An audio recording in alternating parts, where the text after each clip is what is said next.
45 seconds.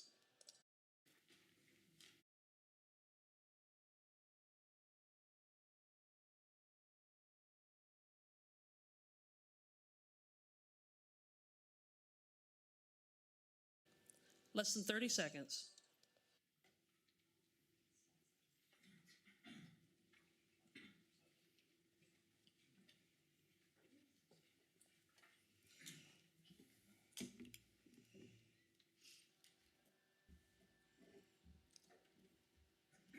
Okay, stand by. 10, 9, 8, 7, 6, 5.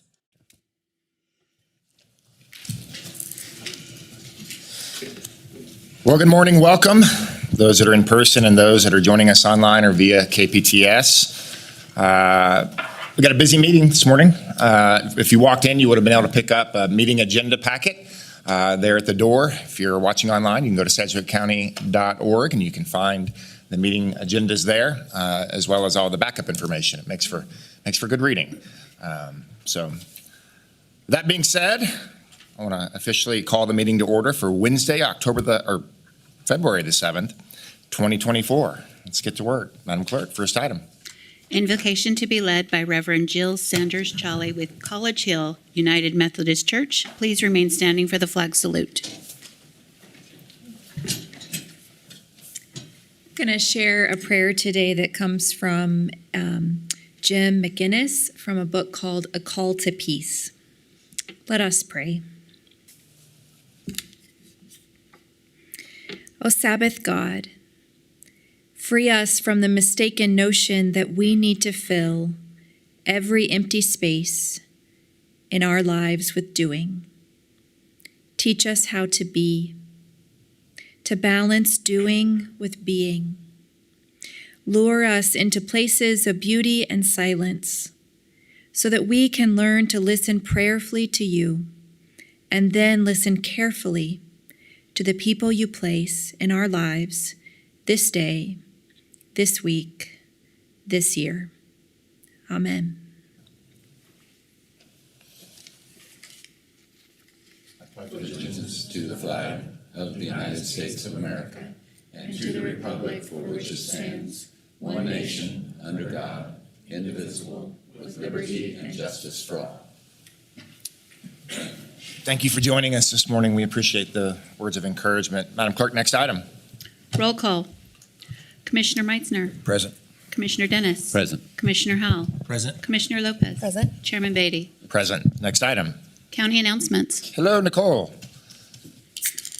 Good morning, Chairman and Commissioners. Nicole Gibbs of Strategic Communications. Every year, the clerk's office helps Kansas residents apply for the Homestead Refund Program, 3 different property tax rebates designed for seniors, veterans, low-income, or disabled homeowners. We prepared a short video to explain the process. Tax season is here, and if you're a senior, veteran, low-income, or disabled homeowner, you might qualify for a significant property tax refund. Under the state's Homestead Refund Program, Kansas residents who owned a home last year and meet the age and income requirements and other criteria could be refunded some, most, or almost all of their property taxes paid last year. The Sedgwick County Clerk's Office can help you to determine which of 3 rebates you might qualify for and to fill out the needed forms. Just call our staff at 316-660-9221 to discuss your situation and the documents you'll need. By April 15th, bring those papers to the clerk's office on the 6th floor of the Ruffin Building in downtown Wichita, any weekday except holidays, from 8 a.m. to 4 p.m. No appointment is needed and the help is free. Learn more about homestead refunds on the Sedgwick County website under the Clerks tab. Let us help you get the refund you deserve.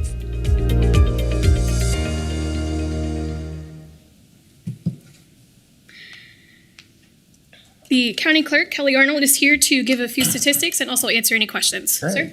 Good morning, Kelly. Good morning, Commissioners. Kelly Arnold, County Clerk here. Really appreciate communications and working with them and putting together this video. They did a really great job in doing that and made it go smoothly for everybody who was involved.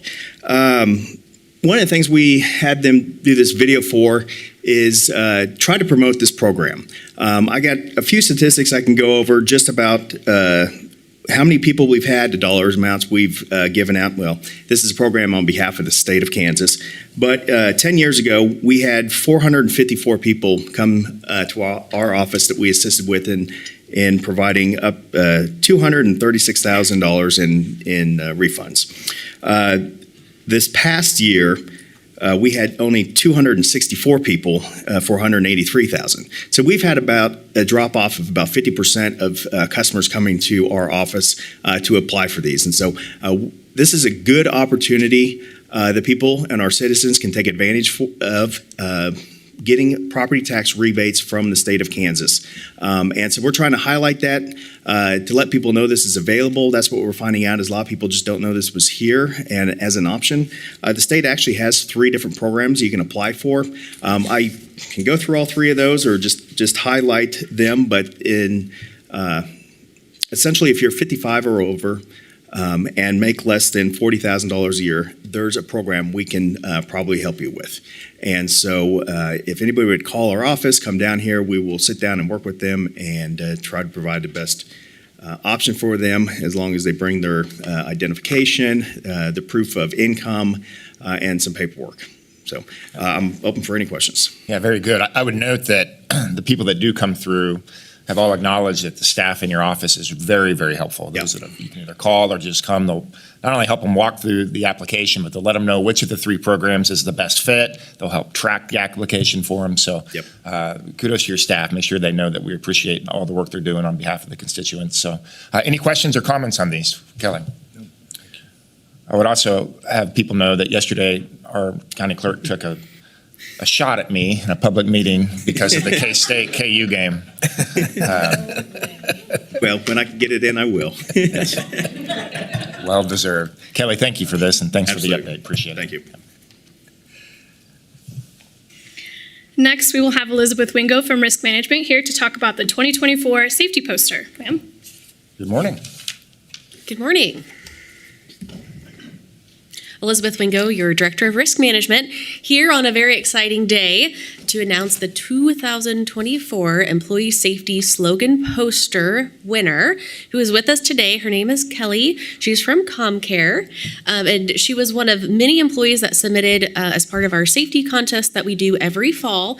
And we have some judges in the county who review those safety slogan contest entries, and then we select a winner. Let's see. Oh, no, that's not me. Here we go. So the poster that's going to be hung around the county this year, the slogan is Be a Safety MVP, which means being mindful, vigilant, and prepared. So we do this as a way to help keep safety on the front of people's minds and just reminding everyone that they have a part to play in keeping Sedgwick County a safe place to work. Yeah. Well, very good. Thanks for the update, Elizabeth, and thank you, Kelly, for submitting that. And very good. And I like the Be a Safety MVP. Very, very good. And Kelly, thank you for the work you do at ComCare, too. We're incredibly grateful for everything that you do. So after we do the proclamations, we will have all of you take a picture with Kelly. One of the things we do, she will get her own framed version of the poster as a keepsake, so she can show off her pride. Very good. Well, thank you. And again, we appreciate it. Congratulations on that. Thank you.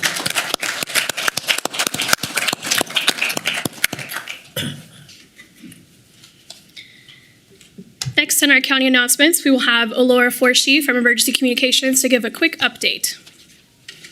We'll give her a moment to get to the podium.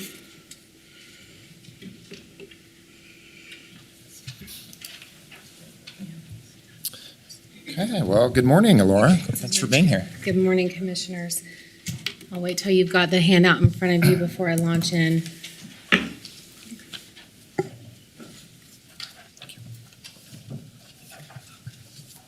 Okay. Laura Forshee, your Director of Emergency Communications.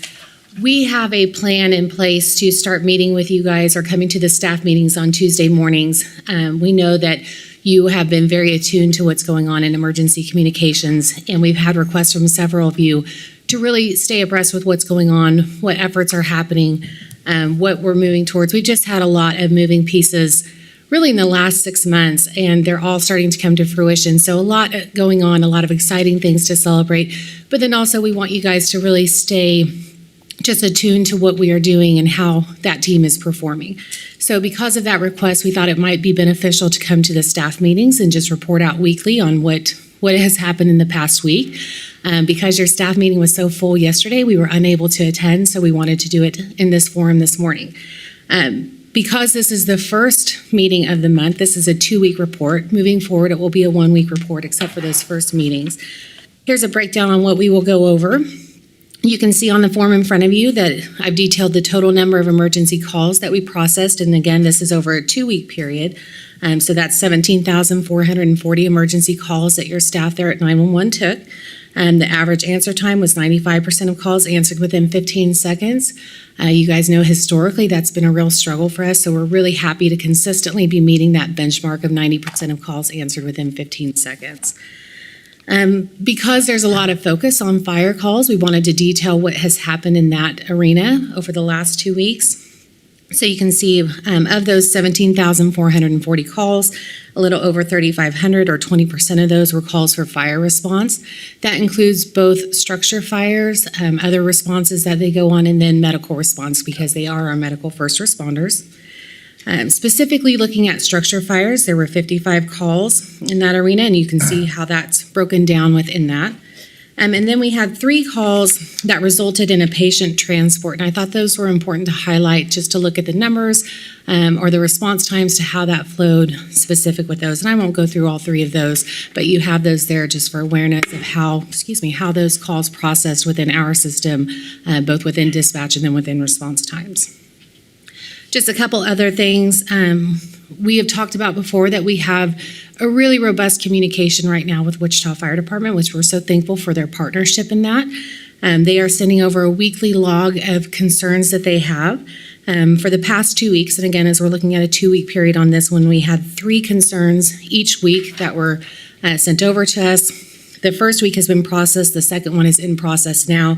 Of those 3, one of them was marked as valid on our end. The other 2, not that they are invalid, but it's more of a communication or educational piece back and forth on that. We are meeting weekly. I say we, Deputy Director Moreno is meeting weekly with the fire marshal. Last week they did not meet due to him being on vacation, and she's waiting on him to be scheduled this week with whatever availability he has. So those meetings are continuing. Tomorrow I meet with the advisory board subcommittee for the fire departments, and so we're really excited to kick off that communication piece to see what we can do to best support them. So really just a lot going on in that arena. Just outside of that, we have another round of departmental-wide training that's going to happen in the next 2 weeks with our staff, just as we're, again, wanting to really boost that continuing education training. We have some information on fire protocols that we are going to be, you'll see coming your way. We want to look at how we take fire calls to make sure that similar to how we take medical calls, that we can do it through a protocol system that's really consistent and efficient. And so that's something we've been talking about for about a year now. And we finally are at a point where we're ready to start trying to move that ball forward. So we've got that going on. And I say that's it. There's more going on, but that's all that I'm going to cover in this. But for sure, if there's anything else you would like to see on these weekly reports, again, I know that you guys have each reached out at certain times wanting to make sure that you are really attuned to what's happening and not just sitting and waiting for that report to come in that we're working on with that Brook Hollow call. So as we're moving forward, if there's anything else you want on these weekly reports, please let me know. Okay, well, thank you for that update. Any questions or comments from the bench? Very helpful. Seeing none, I would just say thank you for the work. Thank you for the reports. Also, a thank you that we're very active, and your department's very active in the collaborative piece. One of the promises that we made from the bench, and that you made as well, was that we're not going to wait 6, 8, 9 months for any report to come back to give us information. We're going to start being active in some of the things that you've been talking about for a few years now in the modernization of your department.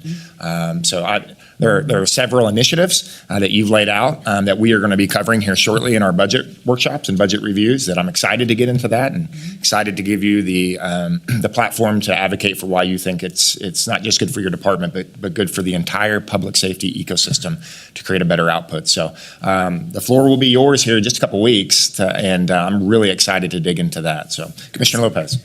I do just have one question. Where's your staffing level at today? Do you know what percent you're?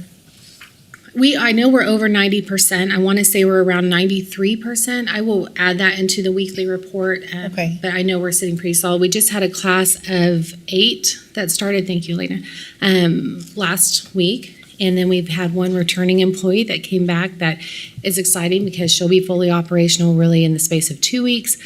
So we've just continue to have great momentum with that, and we're excited to welcome these new team members on. That's really great. And I'm thankful that we're getting these reports. We get other reports similar from other departments. And I understand because there's a lot of scrutiny right now on 911 coming in front of us and publicly in a way that we can share this. I do want to get to the point that I don't want to have to add that additional work for you guys to be here every week where you're coming in and having this public discussion. I mean, the reports are fantastic, and I think right now it's really appropriate, but I would like to get to a point where, just like with our other departments, you're sending them and then not having to take that additional, because that takes you out of doing your work at 911. So, but I definitely appreciate you getting this together, and I think the staffing level is really, would be great to have on that Absolutely. too. So thank you so much. Yes, and one thing I'll note, I know that there has been requests from the bench also to have a better reporting mechanism for 911 as a whole, maybe not in this format, with this time involved, but we're working on a dashboard for you guys and for the public. I mean, this is the public's 911, so scrutiny is welcome because we are accountable to our community. And so our Citizens Advisory Board that we're going to talk about a little bit. And so I appreciate the thought of not wanting this level of detailed report weekly, but I know that we need to ensure that we've got a good communication method for both you and our community. Very good. Other questions or comments? Laura, thank you. You're on the agenda a little later today, too. I'll be back. Yep. Okay, yeah, thank you. Nicole. Thank you for that update. A building site in Southwest Wichita at MacArthur and Meridian was recently chosen for the South Central Regional Mental Health Hospital. This state-of-the-art facility will serve adults in a mental health crisis and those needing a court order evaluation or treatment. A town hall meeting will be held on February 26th from 6:30 to 8:30 p.m. at Wichita South High School, where the public can come and learn more about the plans and ask any questions. And for county good news, I'd like to invite CFO Lindsay Poe-Rousseau to the podium to share the recent Government Finance Officers Association achievement. Good morning, Lindsay. Good morning, Chairman and Commissioners. Lindsay Poe-Rousseau, your CFO, and I am thrilled to be here with some good news, again, coming out of finance, this time our accounting department.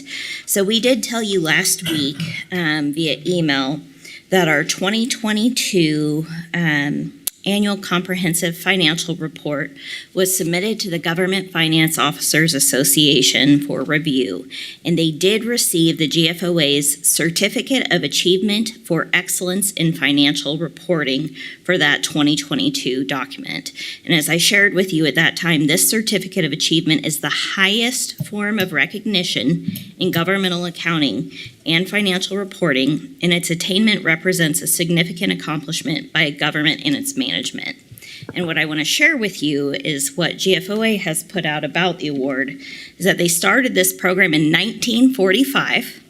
This is our 42nd consecutive year of winning this award. So it is a high priority for our accounting department to continue to do that. It's older than our accounting director, I'll just point out. And the point of this program is to encourage and assist state and local governments to go beyond the minimum requirements of generally accepted accounting principles to prepare annual comprehensive financial reports that evidence the spirit of transparency and full disclosure, and then to recognize individual governments that succeed in achieving that goal.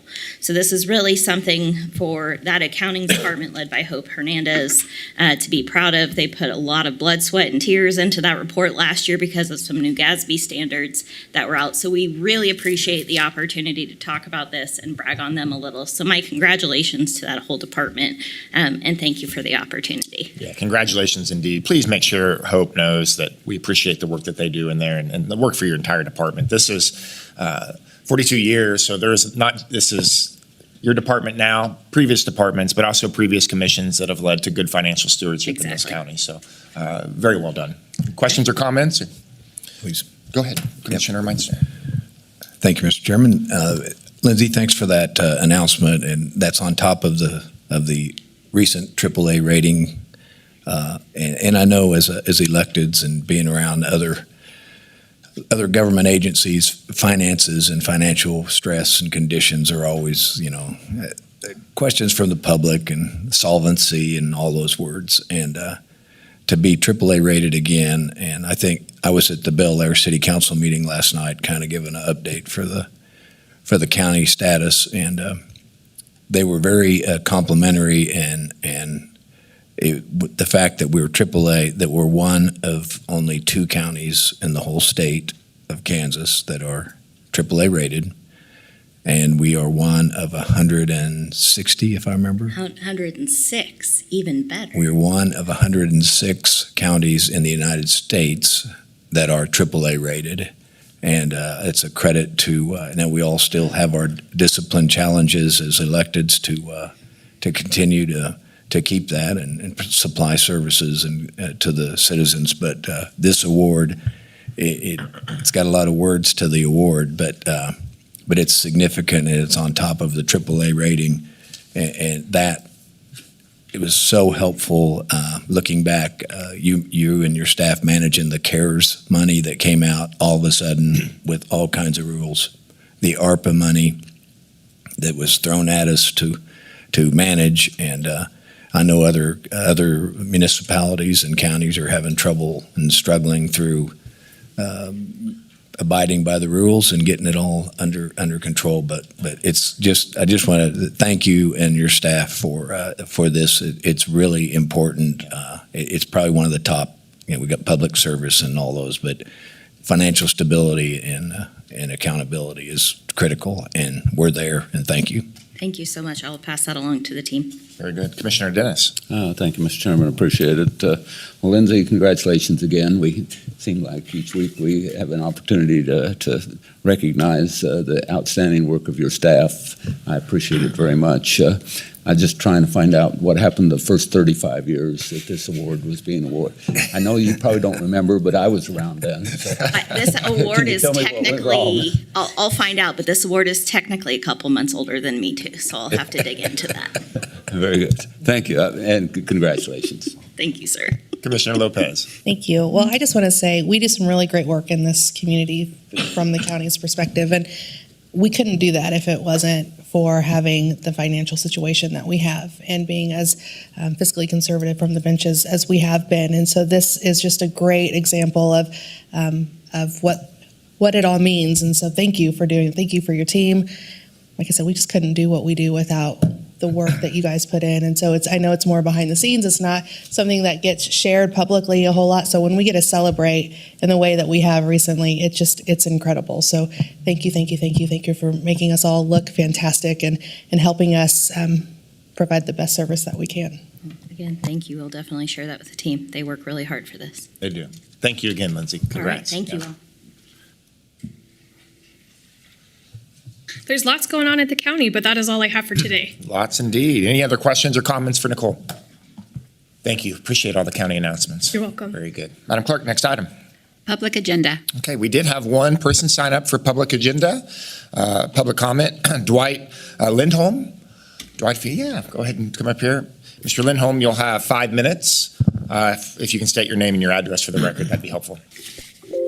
I'm Dr. Dwight Lindholm. My address is 5220 East Ashton Court, Bel Air, Kansas. I'm here to talk about voting machine fraud and a paper solution to that problem. Our voting machines are vulnerable to fraud, and therefore should be switching to a more secure voting method of paper ballots. I've sent emails to Mr. Pete Messner, and he shared that with Jim Howe and with our election commissioner, Laura Rainwater. And Rainwater sent me an explanation back why she thought our voting machine system was secure. But now I'll explain why our voting machines are not secure, but still very vulnerable. Jay Valentine used a computer data analysis called Fractal to help several companies eliminate fraud from their businesses, including eBay, State Farm, Geico, and others. He applied this fractal analysis to our Kansas voter rolls and found many people claiming as their home addresses stores, parking lots, office spaces, including a UPS store at 6446 East Central, which is very close to my own office. And that particular store had more than 30 people listing that address as their home address for voting.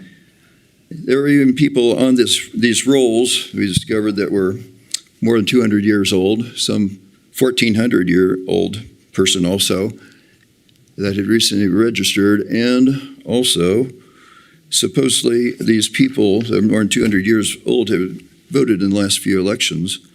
To view a video of this, go to https://www.omega4america.com/Kansas, and that gives you a video explaining this situation very well. I hope some of you have reviewed that. There's a Dr. Douglas G. Frank, physicist, who has noted that voter rolls are being inflated before elections and then often around 25% deleted soon after election. Now, this fractal system, I should also mention, uses property information, tax information to verify addresses and has several ways to verify addresses. And somehow what we're using now is not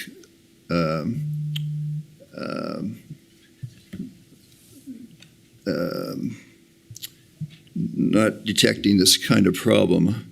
So I would suggest that we go to the fractal system and better analyze this quickly and make action. Example of the unreliability of our electronic voting machines is a primary August 2nd, 2022 in Cherokee County.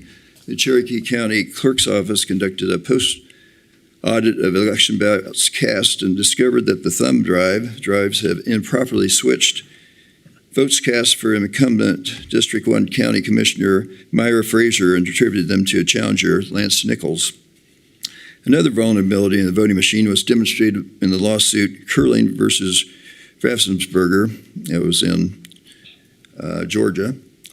At the University of Michigan, Professor Dr. Haldeman borrowed a Bic pen from the prosecuting attorney, inserted it into the power button on the back of the Dominion ICX-BMP machine, and held it down for 5 seconds. This rebooted the machine into safe mode. This allowed super user access, granting the attacker to have almost unlimited abilities to manipulate data on the machine.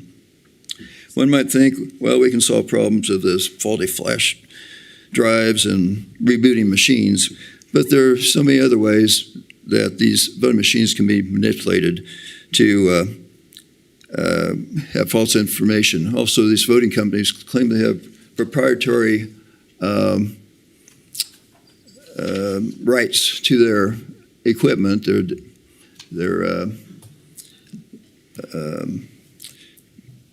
how the machines work and how their software is ran. But this is in contrast to the transparency we saw in our own financial reporting in our county, which is to be applauded, and I'm glad we have a county where we keep records straight, but these voting machines are not keeping records straight. So something that should be done about it. Dr. Lindholm, the time is up. I'm happy to extend another few seconds, but a few seconds, please, okay. yes. Okay. Paper ballots are more secure than voting machine ballots. One could number each ballot, have microscopic marks on the paper for their security. Each voter could take a cell phone picture of their ballot, If audited, voters could see if their pictures matched the ballot online. Cost of paper ballots would be much less than upgrading voting machines. I, for one, would count ballots for free as a civic duty. People from each party would need to verify the count. The precincts could be smaller. Please take action and be part of saving our country. Thank you. Dr. Lindholm, thank you for your comments. Any questions or comments for Commissioner Howe? Yeah, I don't really have any questions for you, but I do want to make some comments, if that's okay. You're welcome to sit, if that's okay. You're welcome to sit. I do have some comments. Oh, okay, sure. I want to respond. First of all, I'd like to just make a couple of obvious points here. We're Board of County Commissioners. We're not the election commissioner. And we're not the Secretary of State. And we're not the legislature. So there's a lot of things in play here that designs our election systems in Kansas as well as here locally that we, as commissioners, may have an opinion, but we don't have any control. I hope that makes sense to you. You made a couple of critical comments, and again, I appreciate your natural interest in voting security. I also share that, and I've almost made it my hobby to spend a lot of time thinking about and analyzing data. Some of the data that you referenced today, for example, was presented by Dr. Frank. Frank's up in Topeka. He testified before the legislature several times. I listened to those hearings numerous times and actually repeated some of the data that they've presented. And I found errors actually in the data that they presented. Some of the analysis that they presented was actually in error. I'm not impressed with their opinions. I believe they have very little evidence. I would say that back in 2015 roughly, we spent more than $7 million updating our election equipment, and people who were interested in election security actually helped select that equipment. It was that equipment was the most expensive available, actually, and it was designed to be audited, designed to be verifiable. And every single ballot that's cast in Sedgwick County today is, in fact, a paper ballot. We have two methods of counting. We count them initially by tabulators, which are electronic, and it's verified by a post-audit that's done manually, and it's done by a random selection by the Secretary of State. They select precincts and races for us to manually audit those paper ballots, which is done every election. And by the way, we've never had a single error on that. The Value Them Both Amendment, which was a county-wide recount of every single paper ballot in Sedgwick County, they found a few errors, but basically it was where someone made a mark on a paper where the machine thought it was not a vote, where the human person said it was a vote. So again, it comes down to human error, if you will. A machine and a human being might have a disagreement over whether or not that mark was constituted as a ballot, as a vote or not. Overall, the equipment has proven itself. It is Sedgwick County led the state of Kansas by asking for an audit bill because of some court challenges we had back in the early 2000s. All the way up and through 2014, we were challenged on our equipment that we had at the time was not allowed to be audited by our district court opinion, if you will. I sided with those that found fault with the county, and we actually leaned forward and worked with the state legislature to push forward an audit bill, and it passed the legislature. And so I'm very proud of Sedgwick County for actually leaning forward to buy the equipment that's designed to be audited. We have paper ballots, and in fact, we do audit it, and we led the state of Kansas with an effort to have audit laws in place. Other things you mentioned Cherokee County. That was absolutely human error. We know exactly what happened in that particular case. There was a misprogramming that wasn't caught until the post-election audit. By the way, the post-election audit did find it, and it was corrected. And so that's an example of a system that was, there was a mistake made by human beings that was fixed with a process to find those types of errors. You talk about Dominion equipment. We don't use Dominion equipment here in Sedgwick County. In fact, it's rarely used anywhere in Kansas. You talk about voter rolls. I'll just say this, that voter rolls are updated every single day. Every time someone comes to the election office and goes to work, one of the roles we have of people there is to update voter rolls, if you will. People register to vote all the time. And again, human beings are interpreting what's written on paper, and sometimes they make a typo. And those things are ultimately caught. I have downloaded, actually purchased, statewide voter registration data many times. I bought it just a few months back. and I look at birth date analysis. I look at who actually votes. And I'll tell you right now in Sedgwick County, we have a number of people who are over 100 years old. No one's 200 years old. And those folks that are over 100 years old, they look to see whether they're voting or not. Some of them do vote. But guess what? I can also find evidence that these are thoughtful electors that are voting because they have a right to vote. There's nothing negative about that whatsoever. No one's 200 years old. No one's 1,400 years old. And then when someone stops voting, I can almost always find an obituary for someone who has passed along. So at the end of the day, the voter data actually is pretty good. And overall, I can't find any evidence, not one single piece of evidence, that someone has voted in the name of someone else. You talked about people registered to vote at UPS store. May I make a point here that UPS store does offer mailbox services, if you will. And some people, although they're not supposed to do this, they register to vote at a mailbox rather than as a physical address. Okay, that is a problem, but there are some also folks in our community that don't have a home. And that's one of the challenges of legislature is how to solve that problem of people who don't have an address, or maybe there's some reason why they have a sensitive situation where they don't want people to know where they live. There are some people who are actually exempt from actually having to provide an address, even though they're legally allowed to be an elector in the state of Kansas because of sensitive issues, whether they have a spouse that's trying to hurt them, or if they have they're a law enforcement officer and they're undercover, for example. There's all kinds of reasons why that might happen. So there is a list of people who are allowed to do this type of thing. At the end of the day, I've spent literally hundreds of hours on this topic. I've spent more time on this than no offense to anybody in this room, than anybody in this room. I have a 100-page PowerPoint I'd love to show you on this. And I'll tell you I have some criticisms. I think the system does need to be fixed in places, but when something's good, you should say it's good. When it's bad, you focus on the bad. And I can tell you right now, I'm very impressed with our system overall. It is a tremendous, good system. And I want people to know when they go out to vote, their vote's going to count. And we have a good system. It doesn't need to be thrown out and started over. If you had 100% paper ballots, as you say, and it was manually counted by human beings, I wouldn't trust the results, and neither would you. At the end of the day, we have two methods of counting ballots. We do it by machine, and then we do it by people. That's even better, because they have to match. We have a great system, and I want people to know we have a great system. We've invested in a great system. We're going to have to replace that system at some point in the future. It does not connect to the internet. The system proves itself. If you want to know more about election security in Sedgwick County or in Kansas, please talk to me. I appreciate you sending me an email. I didn't have time to email you back because obviously. Okay, but I do have a question for you. Just let me finish up here and say I wasn't able to send back a long answer did because you it look is at very my fractional the website and view that? I am familiar with video. that. I am familiar with that. You Here's the viewed the problem. entire video. I understand. I've watched it, sir. And the problem with that is when people put in the addresses, there's a standard format that should be used, and different systems use different formats. And sometimes things, when you do a cross-section verification, things don't match up. When you look at them, you can say, well, it's actually the same address. Sometimes some streets don't use the word north, but sometimes some address systems put the word north there. And sometimes they put NO versus NO or TH. And on it goes. And there's reasons why, when you look at them, you can say, well, it's the same address. Believe me, I buy the election data for lots of reasons. I knock doors more than, if it's anybody in this room, I knock doors like crazy.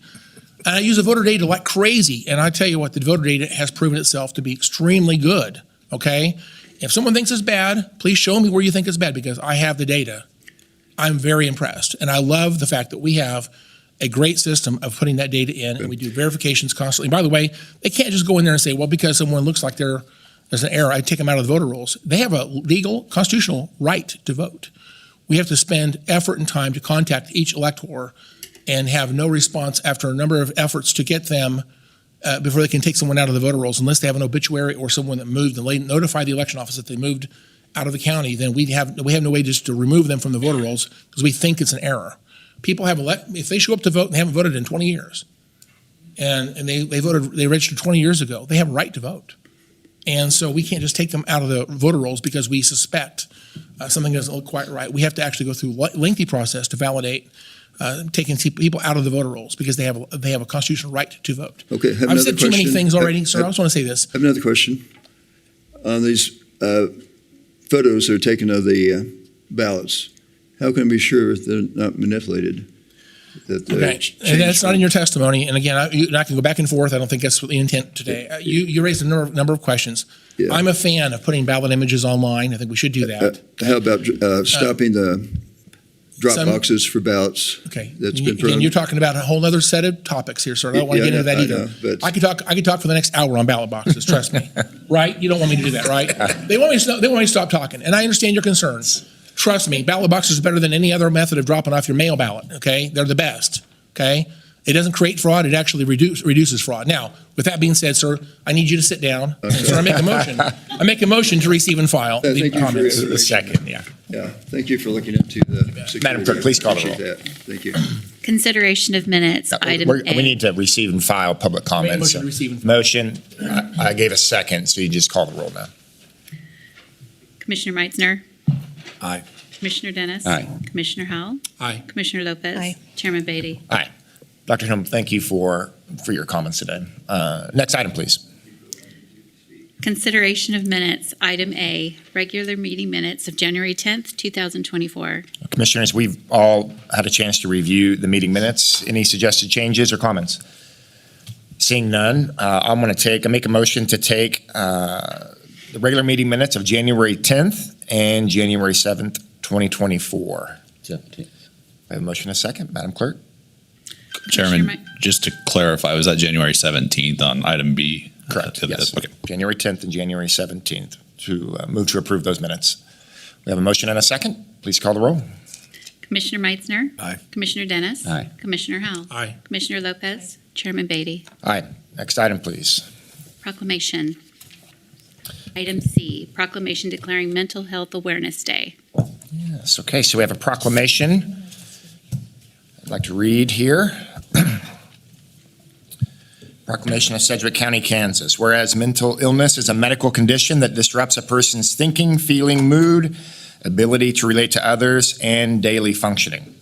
And whereas, regardless of race, nationality, age, religion, or economic status, mental illness impacts at least 1 in 4 adults and 1 in 5 children aged 13 through 18. And 1 in 17 people live with serious and chronic mental health conditions such as schizophrenia, bipolar disorder, and major depression. And whereas an estimated 22 veterans die by suicide each day, and all Americans experience times of difficulty and stress in their lives, and mental illnesses often result in diminished capacity for coping with ordinary demands of life. And whereas medical and other treatments through medical action and counseling are effective ways to reduce the burden of mental health illness, 90% of all mental health is treatable. And whereas there is strong research that animal companionship, humor, spirituality, religion, recreation, social connections, and work-life balance can help all Americans protect their health and well-being. And whereas each business, school, government agency, healthcare provider, organization, and resident shares the burden of mental health problems and has the responsibility to promote mental wellness and support prevention efforts. And whereas it is time to take action for individuals and families living with mental health conditions and to provide support and educate our peers and do our part. Now, therefore, it be resolved that I, Chairman Ryan K. Beatty, and the Board of Sedgwick County Commissioners do hereby proclaim February 10th, 2024 as Mental Health Awareness Day and call upon everyone in Sedgwick County to recommit our community to increasing awareness and understanding of mental health, the steps our citizens can take to protect their mental health, and the need for appropriate and accessible services for all people with mental health conditions. I'd like to make a motion to approve the proclamation as read. Second. Motion and second. Madam Clerk, please call the roll. Commissioner Meitzner. Aye. Commissioner Dennis. Aye. Commissioner Howell. Aye. Commissioner Lopez. Aye. Chairman Beatty. Aye. And here to accept this proclamation is Jason Platter. Jason is the VP of Dorothy's Lane and also the VP of NAMI of Wichita. Jason, thank you for being here today. Thank you, and I greatly appreciate your guys' accepting it. This proclamation, with the county's approval and recognition of the mental health problems, is vital for our community to overcome it. Saturday, we have a celebrity basketball game Saturday night at the Sports Forum. which is raising the awareness of it. We're going to do a coping skill class and conflict resolution class before it. It's more gained towards the youth, but open for everybody. We're trying to help with the rise in youth suicide, the rise in youth crime and everything, to be proactive on it. And with our adult community also, to be proactive and give the people the tools to regulate their health. If we break a foot or have a heart problem, we go to the doctor and see it. Our brain is the same thing as any other organ in our body. If something's not being right, we need to get looked at and fixed, and we need to treat it with the tools to keep it right, with conflict resolution, coping skills, critical thinking, etc. But I really appreciate it, and I'd appreciate if we see everybody out there to show the support to the community in that we are pushing towards better mental health. Thank you. Yeah, very good, Jason. Thank you. And the event he's talking about is called Shooting for Wellness at Wichita Sports Forum. It's on Saturday, the 10th. Starts at tip-off at 7 p.m. It's just $5 to get in the door. And then those dollars go through to all the proceeds go to Suicide several. Prevention Hotline, NAMI, and other organizations promoting mental health. Wonderful, wonderful, wonderful. Thank you for all the work you do and continue to do in this community. So I think we're going to grab a picture, and also with you, Kelly. So I'll send this to you. We're going to take a 5-minute recess. We're going to go out front. Is that correct, Nicole? Just give us 5 minutes. Stay on your best behavior.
I just did that for you. Okay, let's move this thing forward. Madam Clerk, next item. Appointments, item D, resolutions appointing commissioners to various boards, committees. Mr. Wagner. Thank you, Chairman. Justin Wagner, County Councilor. This item in front of you comes up every year when the County Commission Chair is selected. There's a number of different positions on which county commissioners serve on advisory boards and commissions and such, where the county commissioner, the chairman, makes a recommendation, and those folks are appointed to various terms. Sometimes it's 1 year, sometimes it's 3 years, sometimes it's the pleasure of the County Commission Chair. I'm going to go through each of those that are in front of you this morning. The first is the Arts Council.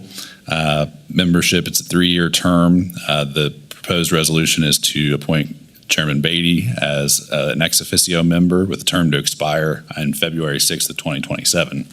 The next board is the Chief Elected Officials Board, which that doesn't really say what it is, so I'll give a real quick synopsis.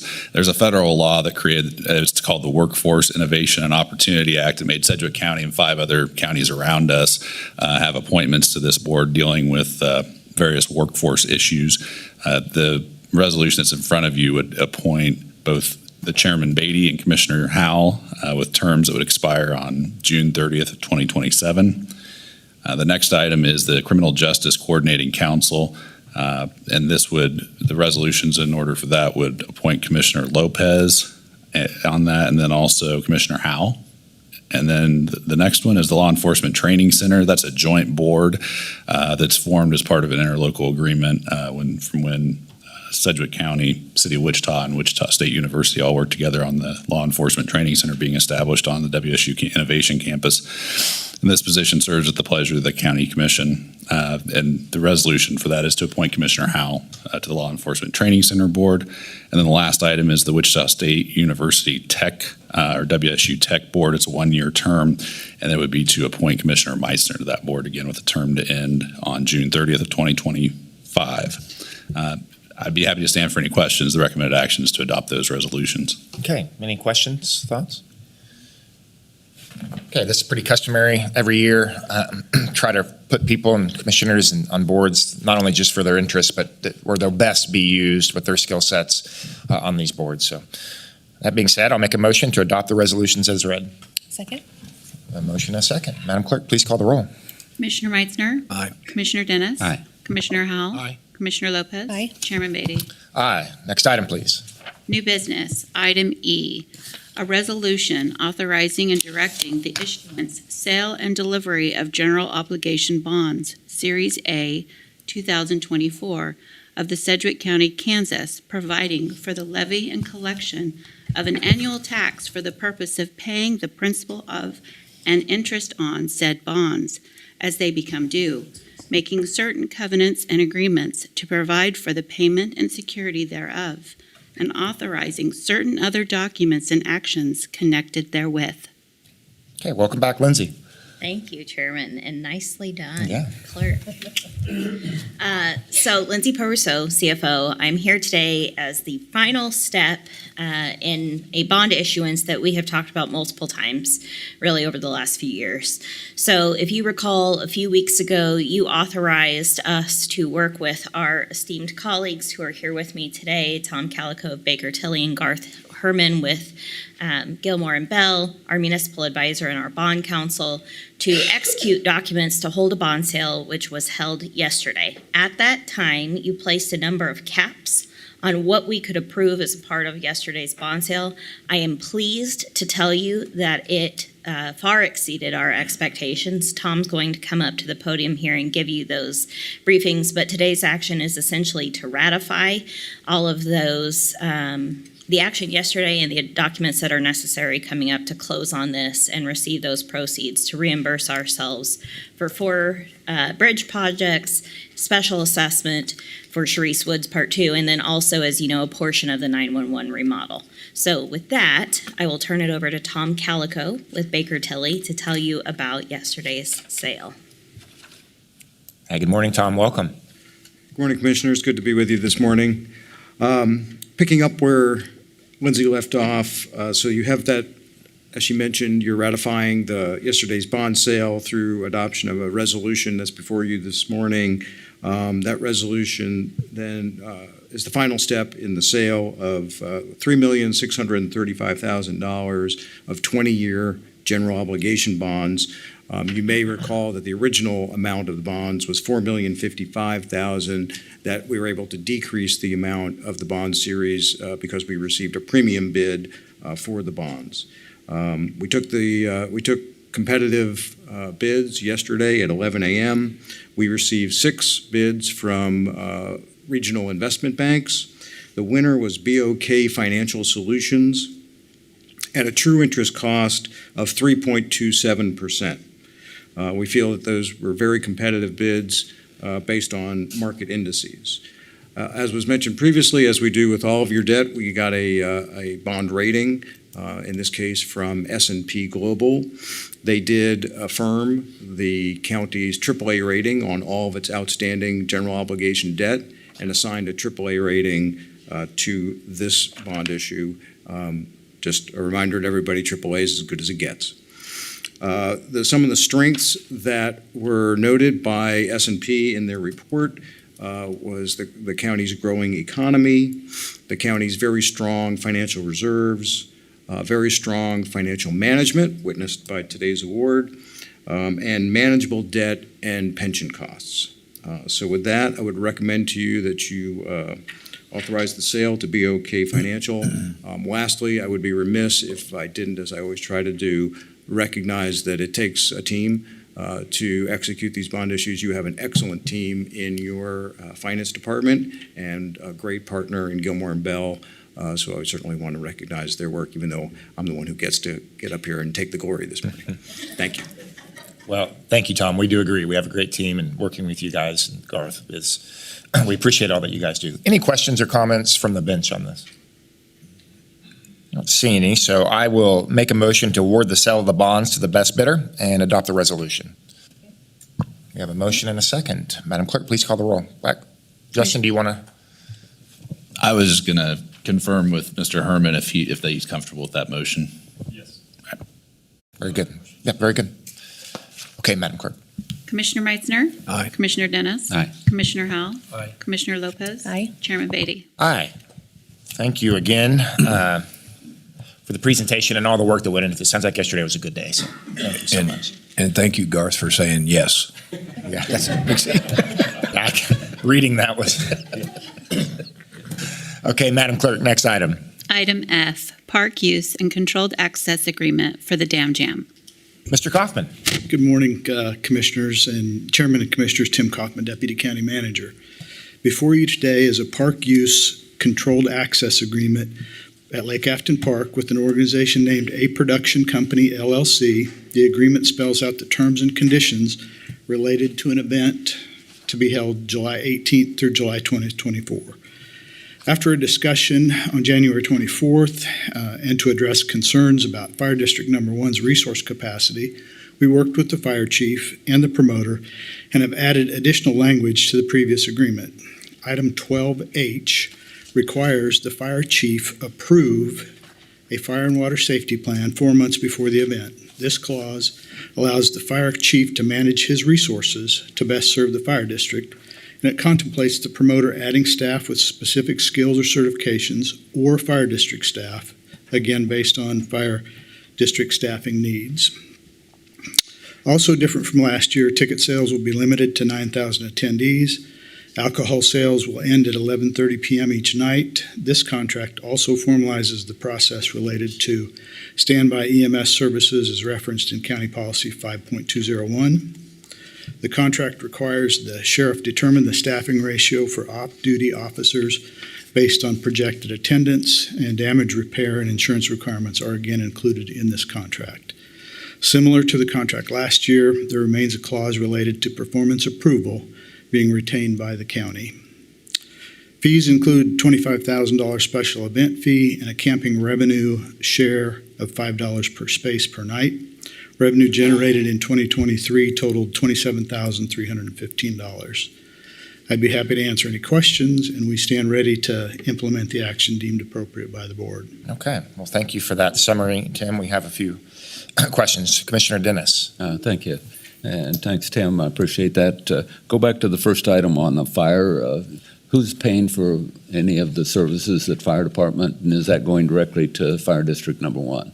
It could, or the promoter may be able to develop a fire and water plan that is approved by the fire chief that is independent of fire district employees. So that's going to be negotiated between the fire chief and the promotion company. Okay. Also, I'm a little concerned about some of the acts that may come out. What kind of language do we have in the contract? Sedgwick County Park is a family-friendly park, so the entertainment should be suitable for families. So what do we have to protect it? I'm going to defer to Justin because it's legalese that he'll cover. Certainly, Justin Wagner, County Councilor. Commissioner Dennis, to your question, in page 7 of the contract, or in the agenda materials, it's page 77. Section 24 is titled Performance Approval. It says the licensor, which that's Sedgwick County, retains approval right of performance, exhibition, or entertainment to be offered under this agreement, and licensee, and that's the company that's promoting the Dam Jam, agrees that no such activity or part thereof shall be given or held if licensor files written objection on the grounds of character offensive to public morals, failure to uphold event advertising claims, or violations of event content restrictions agreed to by both parties at the time of the completion of this agreement. So there is a mechanism in there where Sedgwick County retains the ability to object to any particular acts who would perform. So has Sedgwick County reviewed it for Wheeler Walker? I would defer a little bit to staff in terms of what they've done on the review on that. I guess I would comment that I'm aware that there's been a complaint the county has received with regard to, I think it's Wheeler Walker Jr. as a performer. But I'd defer to any other comments Tim may or Tom may wish to make. I have had a conversation with the promoter that a complaint was raised, and we were going to wait until we got through this process before we reviewed, again, all of the acts. But how would I approve this contract if I know that there's going to be acts that are not family friendly? Hello, I'm CJ Wilson, the president of the A Protection Company, LLC. When we are choosing our acts for our entertainment, we choose to work with agencies across the nation. We don't particularly choose acts that are our favorites, but we do definitely look into them and we enjoy them. This is one that has a high ticket rating for the Midwest. People are excited to see him.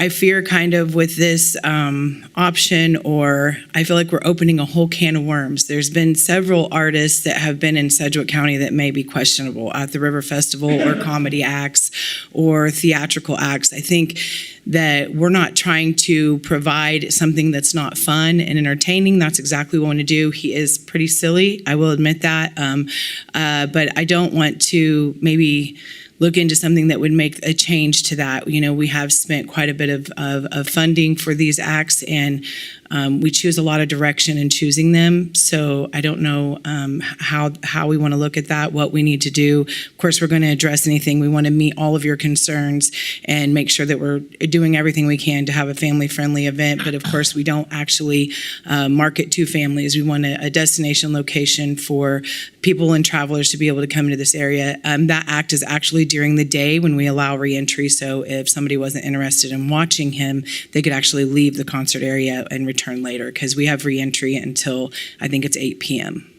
So, first of all, I don't care what Riverfest or anything that outside of Sedgwick County does. Okay. That's not what we're considering today. Okay. Second of all, it appears to me from your answer is that you do intend to have Wheeler Walker as one of the individuals that are performing for this event. At this time, he is contracted. Okay. I don't have any other questions then. Thank you. Thank you. I do have other questions, but Okay. not for you. I won't go far away. Thank you. Okay, other questions or comments? Go ahead. I still had some other. Oh, sorry, I thought, go ahead, Thank Commissioner. you. I'm sorry. I'd like to hear from the sheriff on his opinion of this event with 9,000 possible people out there. Thank you, Sheriff, for being here. Good morning, Sheriff. Good morning, Jeff Easter with the Sheriff's Office. How are you today? Good. Sheriff, you all were in attendance last year with 2,000, something like that, people. What is your professional opinion of what we need, or whether or not that this is an event that is appropriate for Sedgwick County Park? So, yes, we worked the event last year. It was maybe 500-600 people that attended the 2 nights that I stopped by and was out there for a while. We had around 15 deputies that were contracted off duty to work out there. So we had only 2 issues that happened, and they're very minor. Both were alcohol related, drinking too much alcohol.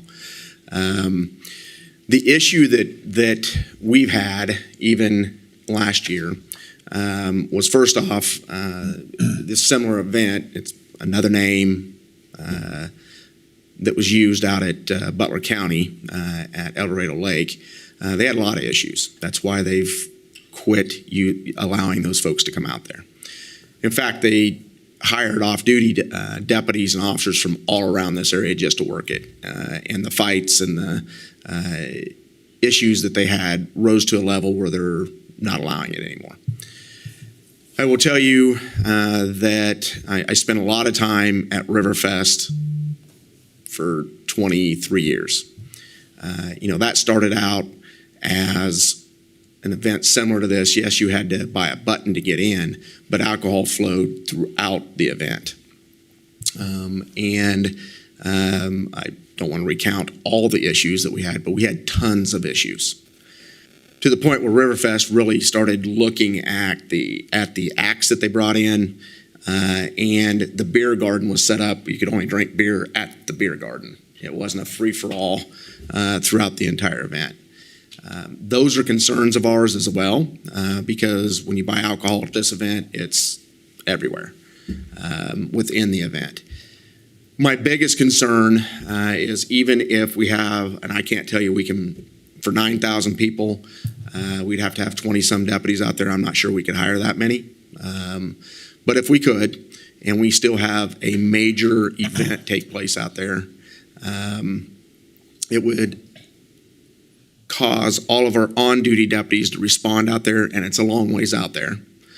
And then I'd have to backfill those positions with overtime, because we still have to answer calls. So I'd have to, like last year, and we didn't collect any money for this, we brought in 3rd shift early and kept 2nd shift late both nights, just in case we had a major event out there. And so those are the issues that we face in law enforcement. I'm not saying that we can't handle the event, because we can, but when you mix alcohol, everything else that society seems to take these days, in an event that could draw 9,000 people, we could have issues responding and maintaining the safety out there. Thank you, Sheriff. I don't have any further questions. Okay. Thank you, Sheriff. Any other questions? Commissioner Howell.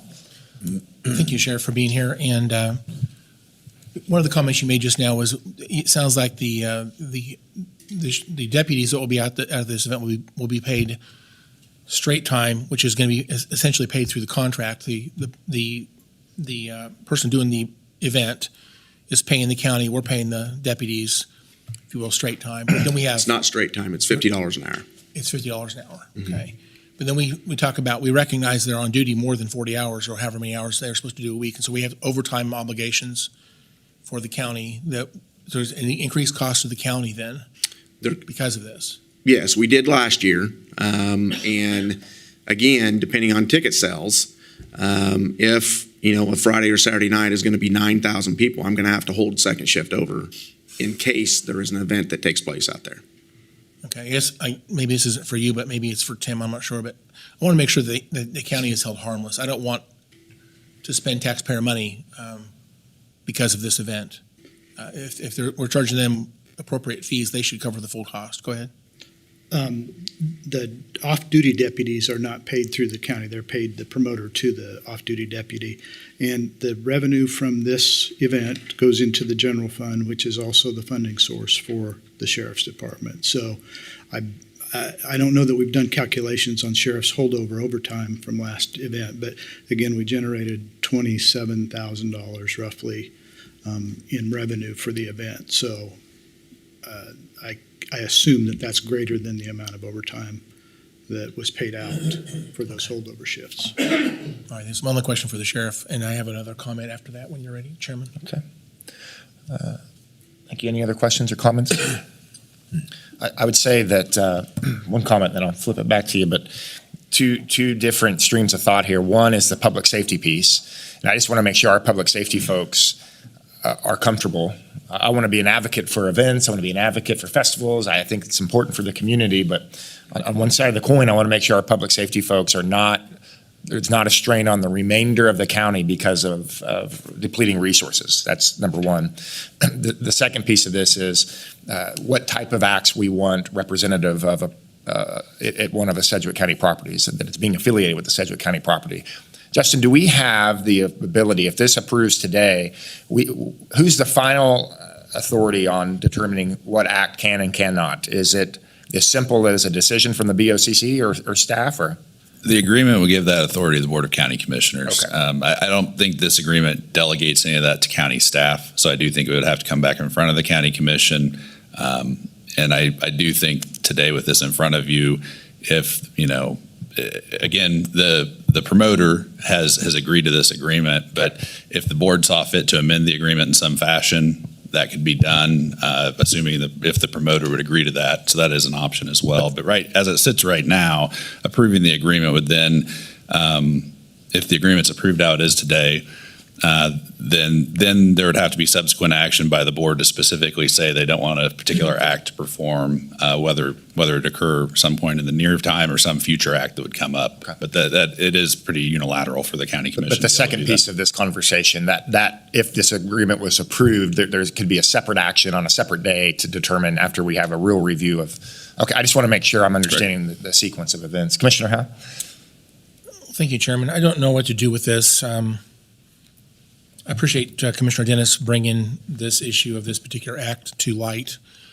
First of all, let me just say I adore the First Amendment. I understand that people will say things I don't like, and that's part of that's part of the First Amendment, and that's okay. I have been indifferent on this. I think this is one of those things where what happens here, as long as it's legal and it's being done to hold the county harmless and to our taxpayers to hold them harmless, I don't know that I have a great interest necessarily in what's being done out there. On the flip side of that, I am bothered a little bit. I heard about this particular act, and so I went and Googled their name, and some of their songs popped right up, and I did a quick search for the lyrics, and I am telling you, they're X-rated. I couldn't read them in front of you today if I tried. They wouldn't be allowed on TV. They're X-rated. And I guess my concern is this is a taxpayer-funded venue, and as far as I understand, you correct me if I'm wrong, this is not an adult-only event. There could be young children there, and in fact, I expect they will be. You are correct, and that's why we would meet your concerns. If you have a change or something that we need to do to our acts, then we're obviously going to listen to you and make that change for you, which is why we chose that time of day for him to perform.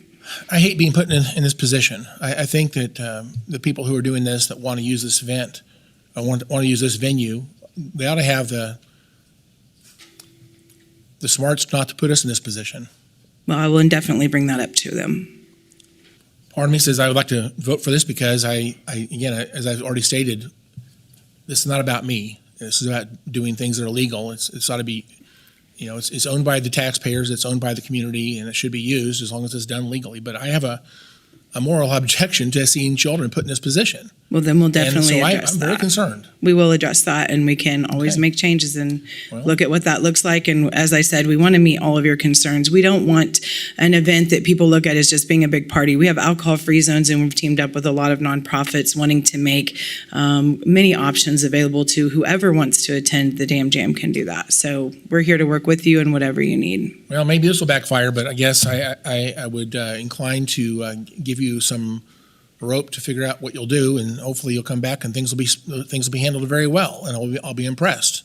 If not, I guess my interest in doing this next year might be pretty much less than it is today. Okay. So with that, Chairman, I probably will support the movement to go forward with this for now, but with a great deal of caution that I hope that the promoters of this event will make it truly family-friendly. Thank you. Thank you, Chairman.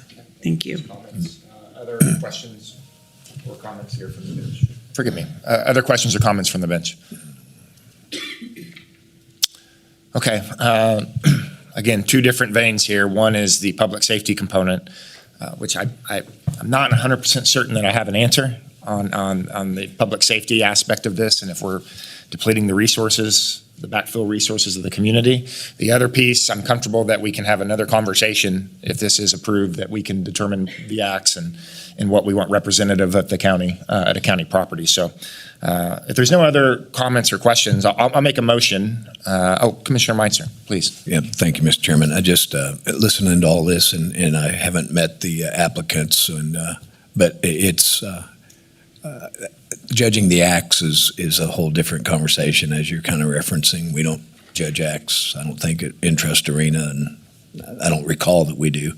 But that being said, more of a bigger concern of mine is the impact on our public service departments, especially the sheriff, EMS. We haven't even asked EMS, and the stress that potentially, thanks to Laura and everything they've done at 911, it seems like you can take all the call volume you want at 911. But the sheriff and EMS and fire, because of the distance out there and the response that we're required to support the community, and having that out there and a lot of focus, it doesn't feel right for me to be supportive of this. So I will probably respectfully vote against it.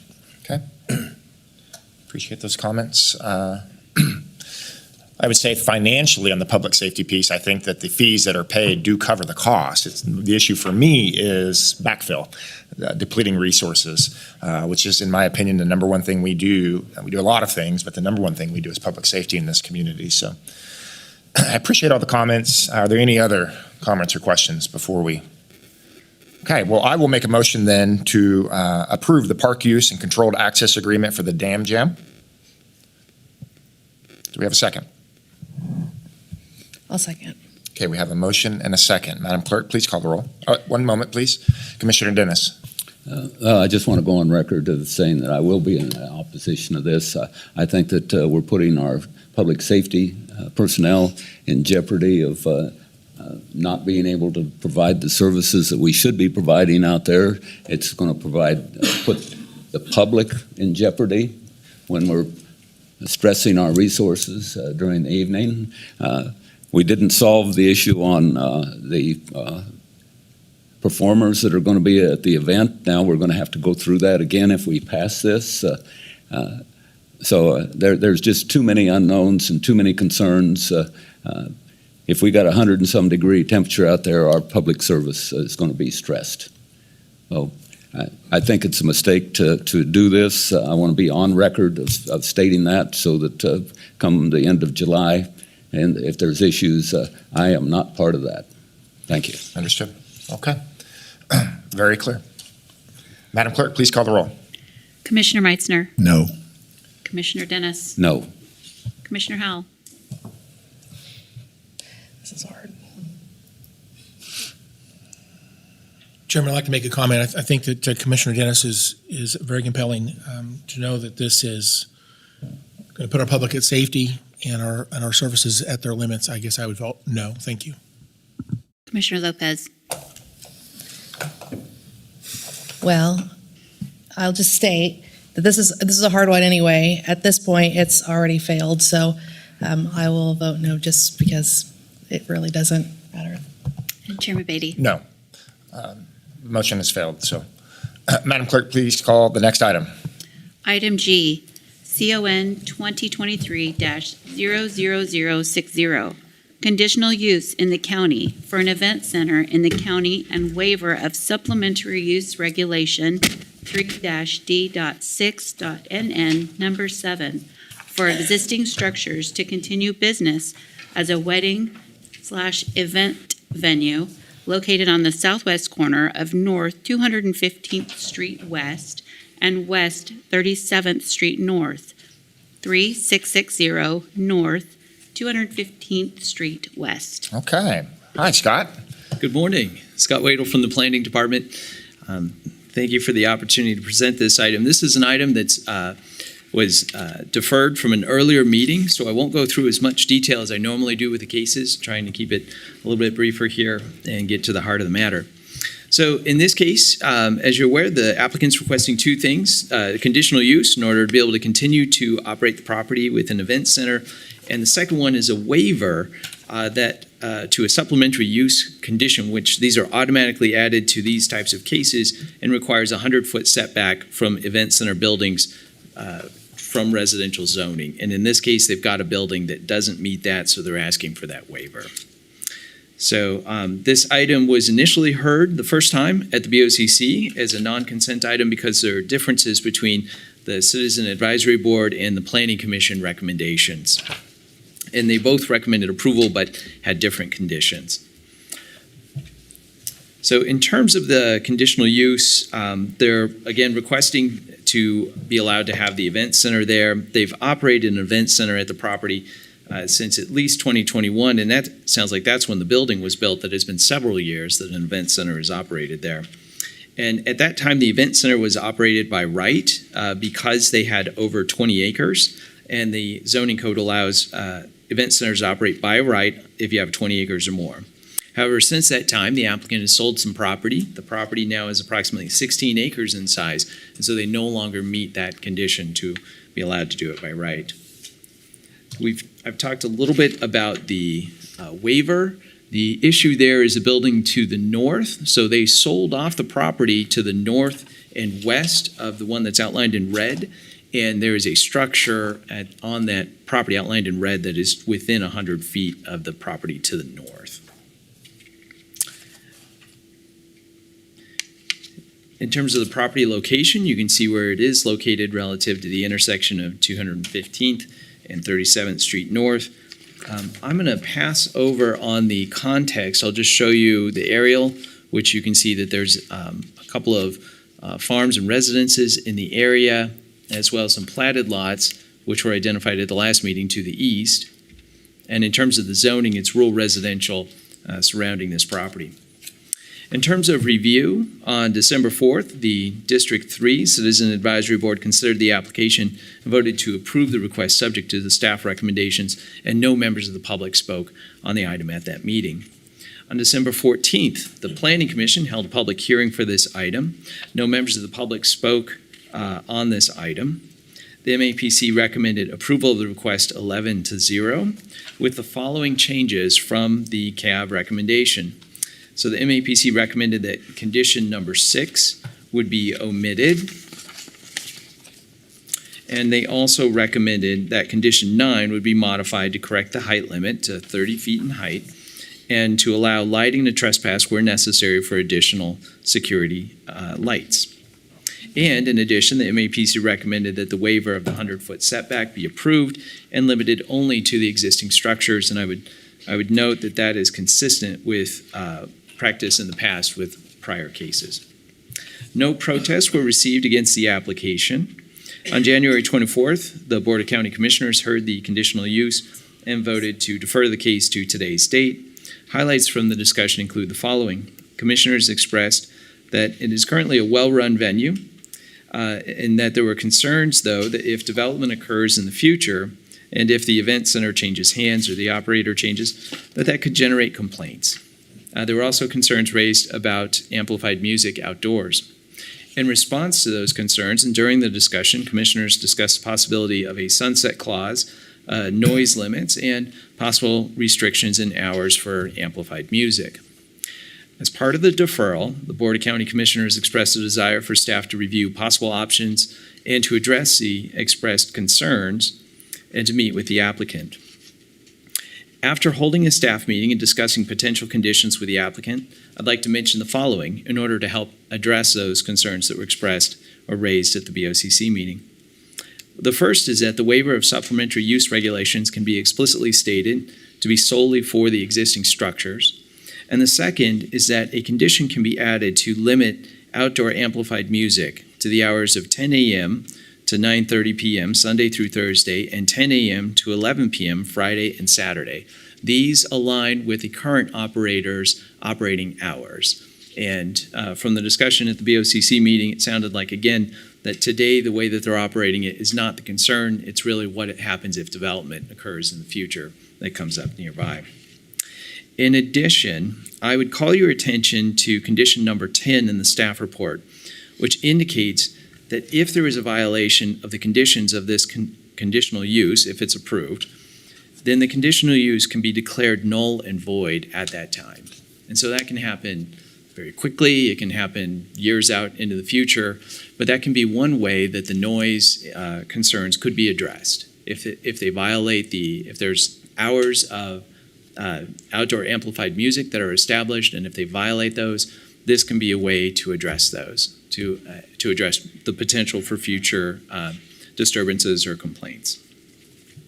So in terms of commission action from the MAPC, again, the recommendation is to adopt the findings of the Planning Commission and approve the amended conditional use with the request for an event center in the county and a waiver of the supplementary use regulations. Authorize the chairman to sign the resolution and authorize the resolution to be published. That would require 3 out of 5 votes. Okay, that's good. So, and a couple other alternatives, as always, you can override the MAPC, make alternative findings, and approve it with different conditions. That requires a 2/3 majority, or 4 out of 5 commissioners. You can do the same to override the MAPC and deny the application.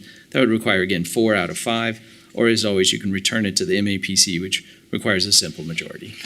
So with that, I'll stand for any questions. Very good. Appreciate the work. We've done additional work the last 2 weeks really on this, and this week you briefed commissioners, and we're able to do even further work on some of this. This is in District 3, and Commissioner Dennis, any questions or comments? Thank you. I appreciate it. First of all, thanks to the staff. I know we had a robust discussion 2 weeks ago on this subject. In the meantime, the staff has been working on that. As I said 2 weeks ago, this venue has never caused us a problem. I appreciate that.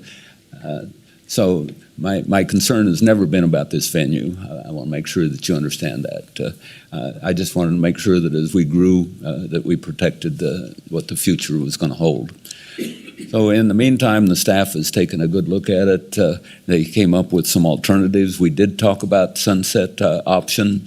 The more I thought about it, at first I thought, well, what they wrote was a good idea, but I have to ponder it for a little while.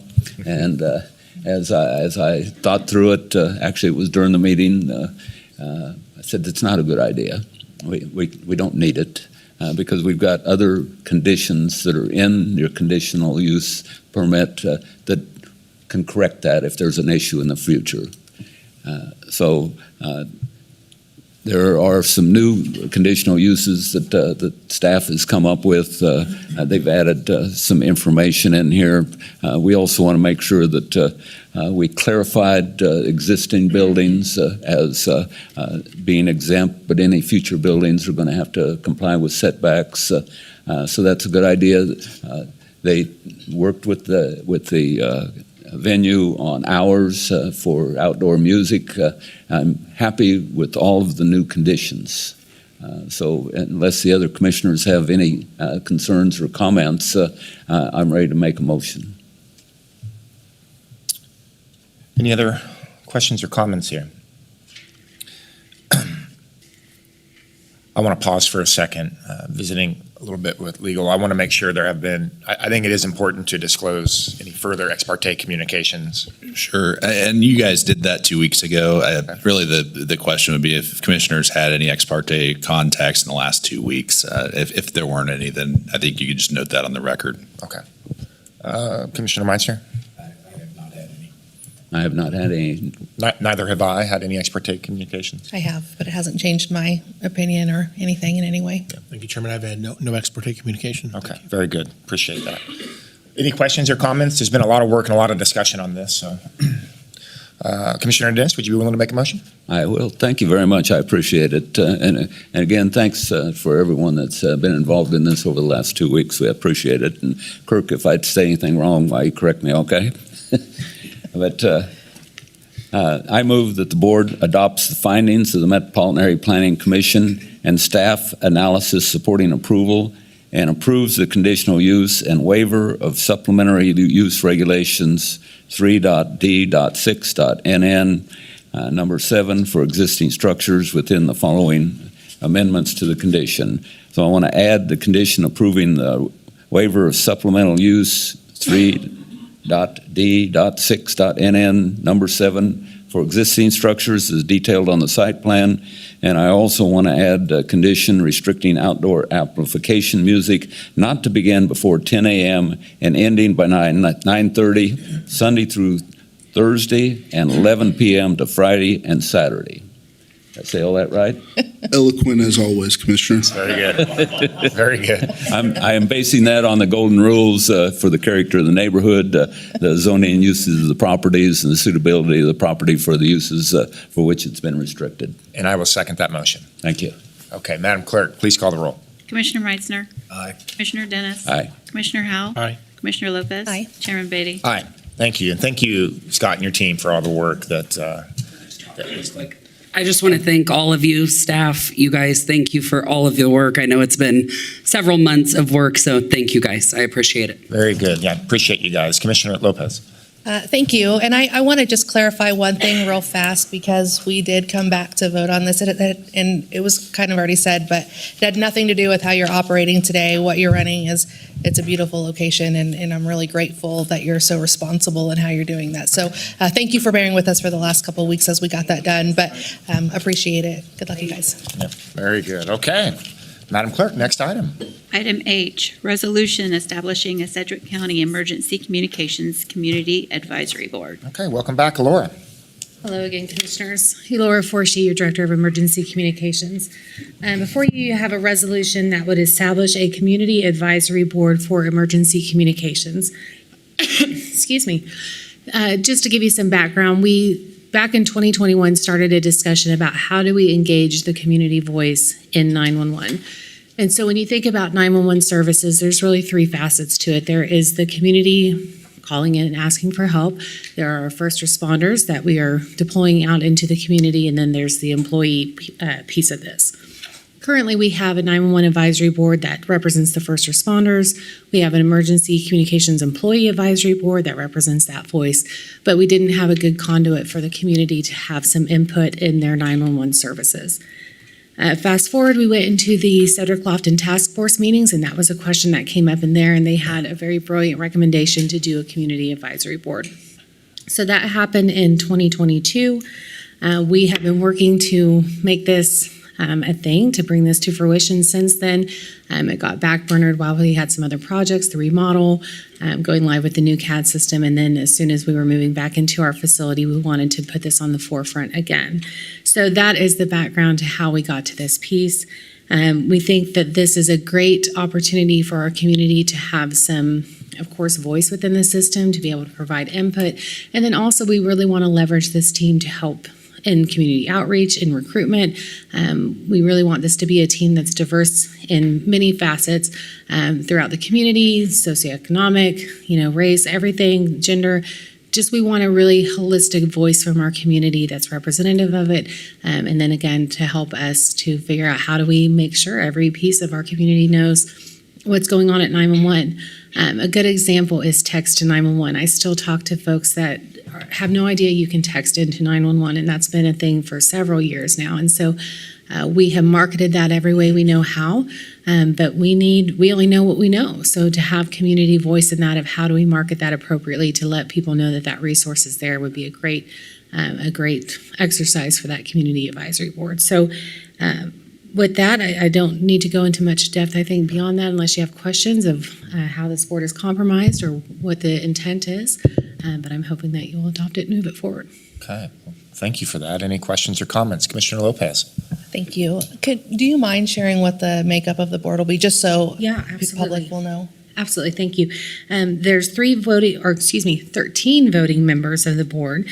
There are one from each commission district, one that represents the city of Wichita, one that represents the city of Derby, a recommendation from a city of the second class, a recommendation of the city of the third class. We want a youth recommended on the board, and then there's 3 at-large positions, all ratified by the BOCC, of course, but so we have plans to engage through our Sedgwick County Association of Cities to get some recommendations from that. Of course, Commission will name theirs. And we just have a lot of excitement about this around the community. I'm really, I think we're not going to have any hesitation for people to want to get involved and be a part of it. And so, but that's the board compromise. Okay, perfect. Thank you so much for doing this. I know it's been a little while since the recommendations came out from the task force, and I know this is something that you've been working on, but due to everything you just said that we had going on with the 911, it was just kind of hard to get it started. So I appreciate you staying on it and getting this done. I'm so happy with what the recommendations were and how far in the progress we've come. And with 911, I think all but one is done or on its way to being done. So I just appreciate the work that you've done with that and for sticking with making sure this happens. So thank you very much, Laura. Absolutely, thank you. Okay, other questions or comments? Commissioner Howell. Just, thank you, Chairman. It's interesting, some of the words that's used in the makeup of the members. For example, the first several of here, it says, shall be appointed by the Board of County Commissioners. I think you said in your discussion that that's true for all of them. They will all be ratified by the Board of County Commission. Okay. They're the 5 appointees. It also says one voting member shall be an at-large appointment by the Board of County Commissioners from a city of the second class. And you mentioned SCAC would probably make those recommendations, if you will. Yes. But they'll still be added to the board through a vote of the Board of County Commissioners? Absolutely. Right? Okay, and then what's how would we recommend going after someone that's younger, ages 16 to 19? What's the plan on getting this advertised out to people like that? And then again, there's also 3 at-large citizens. How do we plan on doing that just through posting this on our website, or what's the plan? Not just through, we will of course post it, but my goal in the next month or so is to start hitting every meeting that will accept me to talk about what we're doing and to start recruiting people to be a part of this and talk about what the intention is and get involvement. Is someone going to go through all the applicants and make recommendations to us to consider? Absolutely, yes. Okay. And of course, then each commissioner has their own appointment. I guess we'll take care of that however we do that, I assume. So all right, I have no other questions. Thank you for bringing this forward. Absolutely, thank you. Very good. This board, I know this was a recommendation, but this is something you've pushed pretty hard for here recently, and you've briefed all of us. And this board is going to serve as a conduit for community engagement, a conduit for education. It'll give the community a deeper voice at the table also. As I said, 911 services, policy, procedures, training, recruitment, retention, all of these things. So I think this is a wonderful idea, and I'm going to happily support this. So if there are no other questions or comments, I'm pleased to make a motion. Okay. So I'd like to make a motion to adopt and sign the resolution establishing a Sedgwick County Emergency Communications Community Advisory Board. Second. Motion and a second. Madam Clerk, call the roll. Commissioner Meitzner. Aye. Commissioner Dennis. Aye. Commissioner Howell. Aye. Commissioner Lopez. Aye. Chairman Beatty. Aye. Very good. Thank you, Laura. Appreciate that. Okay. Moving forward. Next item, please. Item I, presentation of the quarterly financial report. And here is Brent Shelton. Welcome. Thank you, sir. Commissioner Beatty and members of the County Commission. For the record, I'm Brent Shelton, your Deputy CFO, here to present the quarterly financial report, which incorporates the final 3 months of 2023 into the unaudited fiscal activities of the county over the calendar year 2023. Now, the information that's presented in the report, because it is based on unaudited financial statements, is subject to some minor adjustments at the completion of this year's annual financial audit. This report and the presentation are very consistently and professionally prepared by the budget and accounting departments within the Division of Finance. And to those teams, I'm grateful, because without their work, this presentation would not be possible. I'm also grateful for their daily commitment to financial excellence. We heard a little bit about that earlier today when they were recognized. So I do owe them a debt of gratitude. I'm lucky to be surrounded by this quality team. Commissioners, you've received the report. It will be placed on the county's website at the conclusion of today's remarks. If we begin by taking a holistic view of the county's fiscal activities over the year 2023, it's going to reveal that we had a year-over-year fund balance reduction across all the operating funds of about $6.3 million. The primary driver to this, as you can see, came in the non-property tax-supported funds. It's a result of spending down ARPA revenues that we received in prior years, spending down those ARPA funds that we received in prior years. Across the other operating funds, you'll see an increase of about $2 million in the county general fund. We operated with a higher property tax base in 2023 than the prior year. We also saw some improvements in our investment income. Reduction in our debt service payments resulted in a $3.8 million increase in the bond and interest fund. If you recall, a couple of years ago, some funds were consolidated into the general fund, and year-end transfers of remaining fund balances in those funds were moved to the general fund, resulting in that fund balance deficit in the other property tax-supported funds. That $16 million deficit or reduction in fund balance in the non-property tax-supported funds is, as I mentioned earlier, ARPA spend down. We saw a relative flat change in the fire district general fund as a result of expenditures almost matching revenues in the fire district. And the creation of the new MABCD fund resulted in a fund balance increase in those enterprise and internal service funds. Let's take a look at a little more detail in the 5 funds for which there is a dedicated property tax levy. And in these funds, you'll see about a $32.3 million increase from 23 over 2022. About $21.5 million, or about 2/3 of that almost 12% revenue increase, came as a result of the increased property tax base and the improved investment returns. A graphical depiction here of the expenditures in the for 2023 shows an increase of almost $36 million. The couple of one-time items that appear in this that affect cash that are those 2 capital campaign commitments that you made to Exploration Place and to the Child Advocacy Center. So they contributed to those increased expenditures.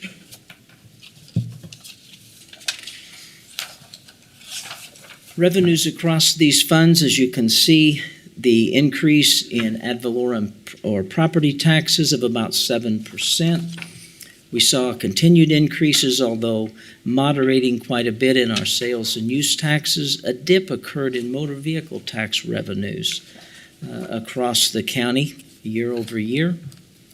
You'll see a large increase there in investment income of about 430% increase year over year.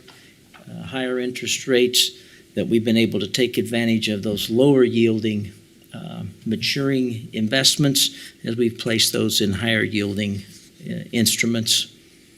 And then you can see a lot of administrative reimbursement and transfers that occurred that showed revenues in some of these funds. Now, personnel expenditures represent the largest expense across these funds, and you can see the effects in most of these columns, a rather consistent 7 to 8% increase in personnel costs of all nature as a result of the commission actions to increase employee compensation in these funds. We have some non-personnel expenditures in these funds as well, and you'll see a couple of items I would call your attention to in grant awards. In that top line item, that's where we picked up the contribution to the Child Advocacy Center, showing that couple $1 million increase in expenditures. And there's been some increases in expenditures in medical and professional services at the adult detention facility. Let's take a moment and look at the fire district. And as indicated earlier, they had about a $2.4 million increase in revenue year over year, and about a $2 million increase in expenditures on a year-over-year basis. This chart will give you some more details.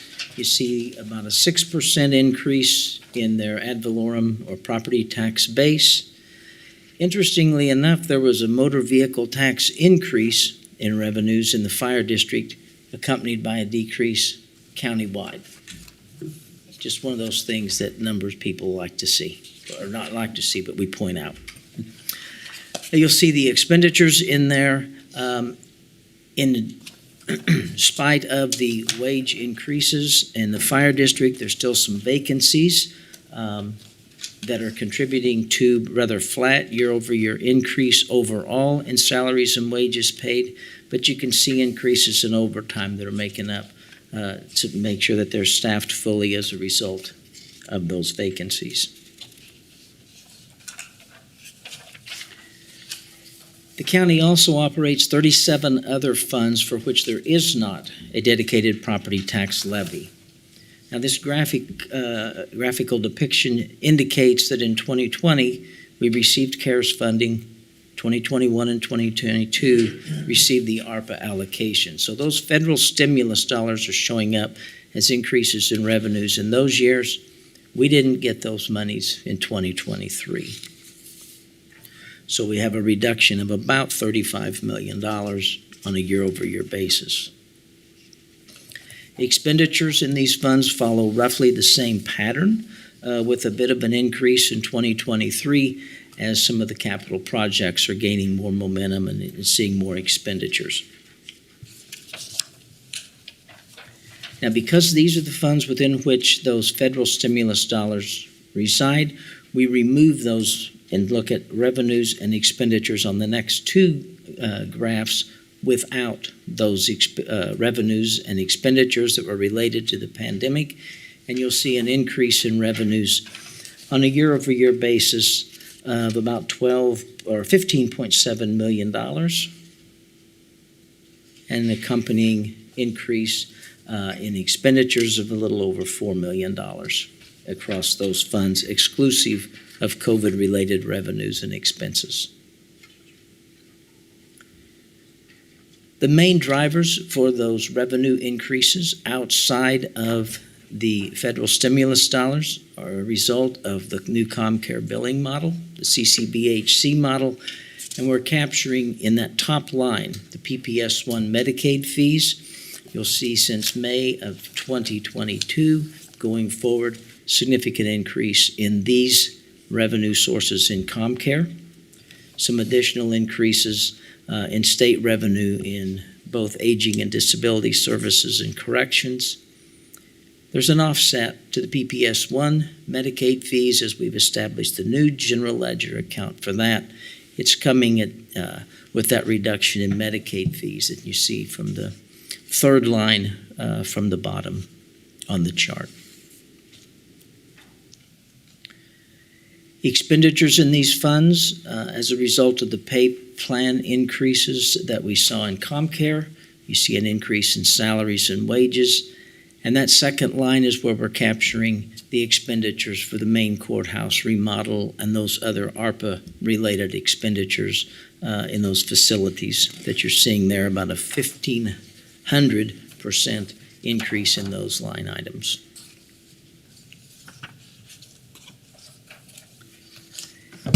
This 6-year look at fund balance at the end of each quarter shows a rather consistent pattern of increases in fund balance at the end of the quarter. For the first and second quarters of the year as we collect property tax revenues, and then those funds are drawn down throughout the remaining portion of the year. And by county policy, we're required to maintain at least a 20% balance in the general fund as a percentage of our budgeted expenditures. We consistently exceed that on a quarter-over-quarter or year-over-year basis. As we've been able to take advantage, as I said earlier, of investments with a low yield, we've been able to reinvest those funds at much higher rates of interest. And so you can see that on a little bit smaller portfolio of $714 million versus $728 million at the end of 23 versus 22, we earned a little about $10 million on that portfolio over the course of the year. $2.7 million was earned just in the fourth quarter alone as we were able to invest tax collections before those distributions were made. So the current yield on the portfolio is about 3.8%. That compares to 1.4% for the prior year.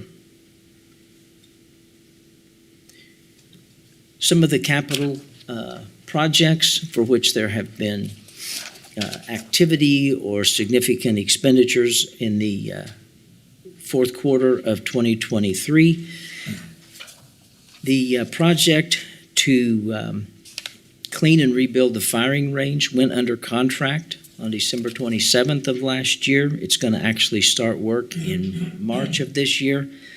Basically, it entails removing the dirt from the face of the earth berms that serve as a backing for target practice, removing the spent lead rounds from those dirt piles, and replacing them, replacing that dirt. In the adult detention facility, the dishwasher exhaust was in poor condition. It had holes for moisture from that dishwasher. That dust was removed, replaced with stainless steel duct, and that was completed in the fourth quarter of last year.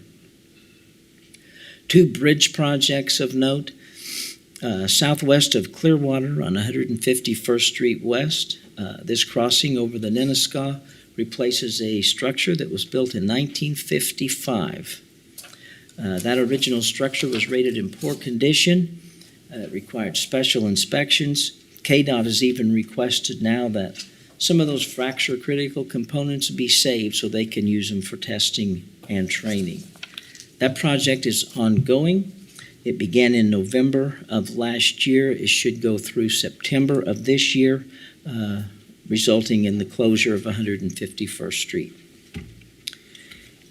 And the final project that I would point to is the project to rehabilitate the bridge on Zoo Boulevard over the MS Mitchell floodway. That work began the day after Jubilee last year. It's currently on schedule in phase 3 of the fourth schedule of that work. It should be completed in September of this year.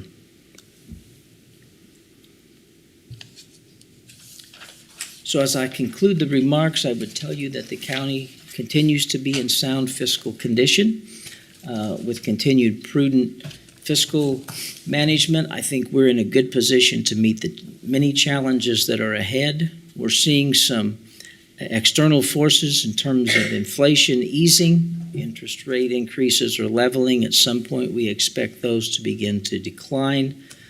And as Lindsay's going to visit with you about in the next agenda item, strategic use of ARPA dollars, and as we go through the budget challenges in the year ahead, I think we're in a good shape to balance the service expectations of this community and their expectations of us to be good fiscal stewards. So with that, I will stand for questions. Okay, well, thank you for that quarterly update. Are there any questions or comments? Commissioner Meitzner. Thank you, Mr. Chair.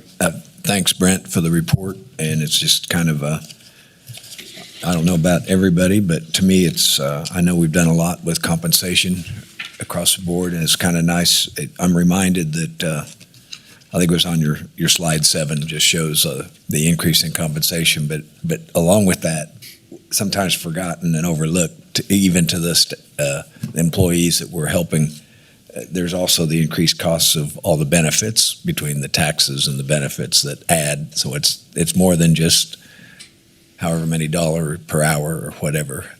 But thank you. I like seeing the impact because it's going to be ongoing. And I think that's an important area that we keep our eye on. But we've done a lot, and the future is still ahead of us. So thanks for the report. Very good, very good. Yes. Commissioner Howell. Thank you, Mr. Chairman. Just an observation between the two charts on pages 20 and 21, the two slides. Even though our ending balance is slightly higher, even though on the first slide, their slide 20 goes down to 91 million. On a percent basis, it's actually at a record level low number since 2018 shown on that chart. I think that's a combination between the fact that our budgets are higher now, right? Correct. So I guess it shows the numbers in a percent number, but can we establish what is that dollar value, that 20% number? What's the dollar value of that on slide 21? I think it is about $56 million, if I remember. Okay. And am I allowed to say that we're 91 right now? 91 is where we're at on page. That's the total fund balance that we're looking at in the general fund. Okay. Again, it's very subtle on this chart here. I don't know if that brings a concern to anybody else or not, but having that number approaching that 20% threshold, and again, it's as close as it's ever been since 2018, right? Correct. Okay, that's to me that's a little bit concerning. So, I think Lindsay and I in the past have talked about other ways of measuring our limits. My biggest focus is property tax dollars, and I don't know if we could ever see this in property tax funds separate from the overall budget. To me, that would be another way to take a look at this. I'd like to maybe see those numbers as well. Okay. Okay. We can do that. That's my only question and comment. Thank you. Good job again today as usual. Appreciate your input today. Very good. Other questions or comments? I would note I continue to be impressed with the investment income. Our investment income in fourth quarter over quarter, year over year was 431% increase. I mean, wish I had those kind of returns on investment income. As we all do. Yeah. Brent, appreciate that. I'd like to make a motion to receive and file. Second? Second. Okay. Or you second. Sorry. We have a motion and a second. Can you please call the roll? Commissioner Meitzner. Aye. Commissioner Dennis. Aye. Commissioner Howell. Aye. Commissioner Lopez. Aye. Chairman Beatty. Aye. Thank you again, Brent, and thank you, Lindsay and team, for all the hard work on that report. We are going to take about a 5-minute break for a restroom break, correct? We need a restroom break, so give us 5-7 minutes and we'll be right back.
call the next item, please.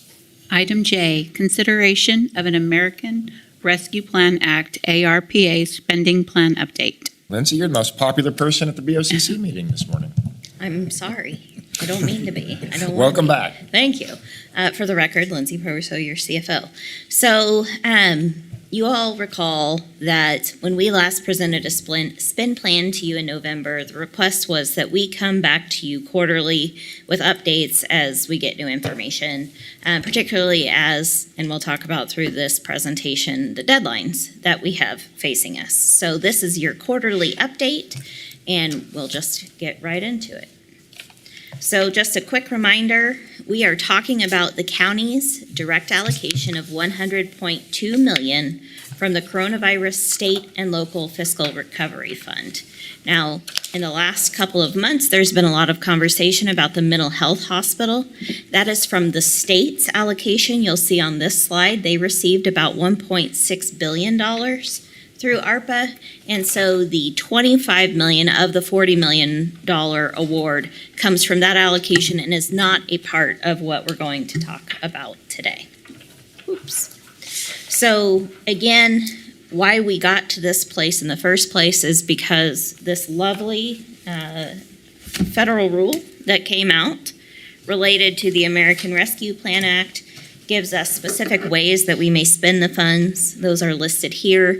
And so that has driven the conversation to this point so that everything we do as directed by the commission is in full compliance with that rule so that we do not subject any future taxpayers to the risk of having to repay any funds.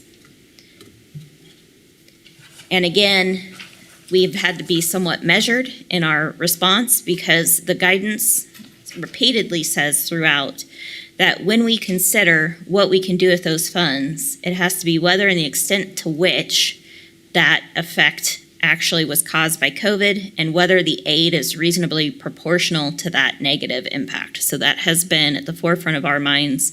We've had to produce performance measures to the feds every year through our recovery report. So just so you know, just as a refresher and just so the public is aware, that's why we have chosen to proceed in the way that we have. So the plan that we have brought to you today is summarized at this very high level, but in your packet, the very last page of your presentation breaks down each of these categories into line-by-line projects. And so this will all be made available and posted on our website later today. But of course, it totals $100.2 million. You'll see that the contingencies now total about $17.3 million. Key changes since we last came to you in November. The plan itself, again, now that that contingency is up so high, that is the result of more than $4 million moving out of projects and moving to that contingency, largely because there were positions that had been planned to be funded with ARPA that either were not filled or there has been a reduction in the ask. For example, the health department had a significant decrease in how much funding they're asking. So that doesn't decrease our overall allocation, it's just that that money goes to contingency. As we talked about in your briefings on this ARPA spend plan, another change since we last talked is that we have now gotten another interim final rule from the federal government regarding the definition of obligation. So we are still waiting for a final rule on how that's interpreted. And so a number of these projects will likely be updated in the coming 3 months as we hopefully get more guidance from the feds on what that means. And so, though, a couple of high points from that include, for example, the leased space that we're in today for administration. We had been under the understanding under the prior rules that ended 2024, at least the ARPA funding for that had to end 2024. We now know we can pay for that through 2026. There's another contract within district court for a Board of Indigent Defense contract that also can be extended. But what we don't know is how that needs to look in your spend plan. So right now, that plan does not necessarily include that, but we'll have that for you in 3 months. Now, the big item on this that has changed is the concept of revenue replacement. So if the commission recalls what one of the allowable uses for ARPA is to replace revenue that was lost due to the COVID pandemic. Through 2022, based on our audited financials, based on the calculation that the federal government has put together with the ARPA spend plan, not any calculation that we have put together. They estimate the impact to the county at $91 million cumulatively for 2020, 2021, and 2022. So what that means is we could use up to $91 million of our total $100.2 million allocation to pay for what are considered traditional government services. So for me, obviously, the first thing that comes to mind is sheriff. So we'll need to have conversation about that in the coming weeks. But as listed in this slide here, we're going to need some really precise estimates from departments in terms of what they're spending their dollars on. We're going to need to have some very strategic planning in terms of what is allowed to carry forward past 2024, because what we don't want to have is get past December 31st, 2024, have money remaining and lose any opportunities. So we're going to need to work on that quite a bit in these coming months so that we don't miss any opportunities and that we're ahead of the game well before that December 31st deadline. So what we ask is that you approve this recommended spend plan today. We will come back to you following Brent's quarterly report in May and have an update for you. And at that time, hopefully we can start to have a robust conversation about how revenue replacement ought to look for the county. So with that, the final page, obviously, while we're happy to take any questions and we recommend you approve this plan, this final page here that's shown here is what we're actually asking you to approve today. And of course, you'll hear more about this also at your budget retreat next week.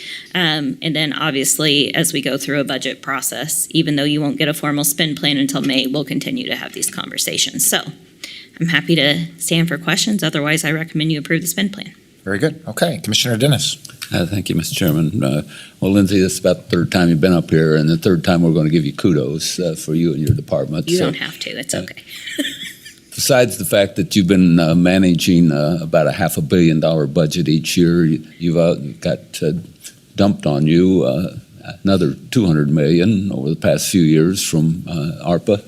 And so you had to divert a lot of your resources and energies to take care of that also. And it came with, if you hold up that book again, you'll see all the changes that you had to go through in order to make sure we were complying with spending this money right. And you've done a great job on that. So a lot of times when you bring this to us, I have a lot of questions. I don't have any questions this time. So I think you're doing a great job. I appreciate it. The only thing is we don't have $91 million left, so we're not going to be able to do any revenue replacement to $91 million. It would be nice, but as you come back to us in May, I hope we have something that we can put back into revenue replacement, because I think that's important. It helps us not use general funds to do things that are absolutely necessary. So again, thank you. I just want to congratulate you for the third time today. Well, thank you. I'll take it on behalf of our amazing team. Good. Commissioner Lopez. Kind of along the same lines, just a question on the contingency, since that's grown so much.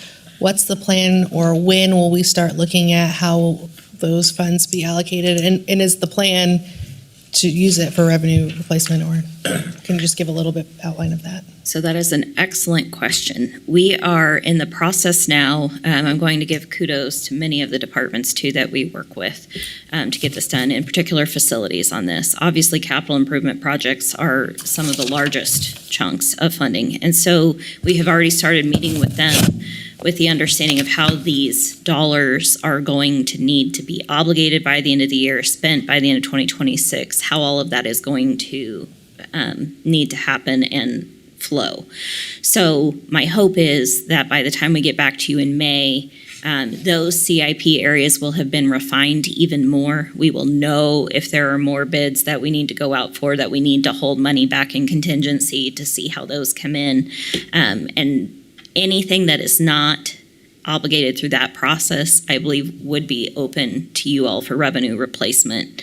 And so that's when we want to start having that conversation, although we probably wouldn't want to do it all at once. We would probably propose looking at doing that in staggered amounts over a few months starting this summer.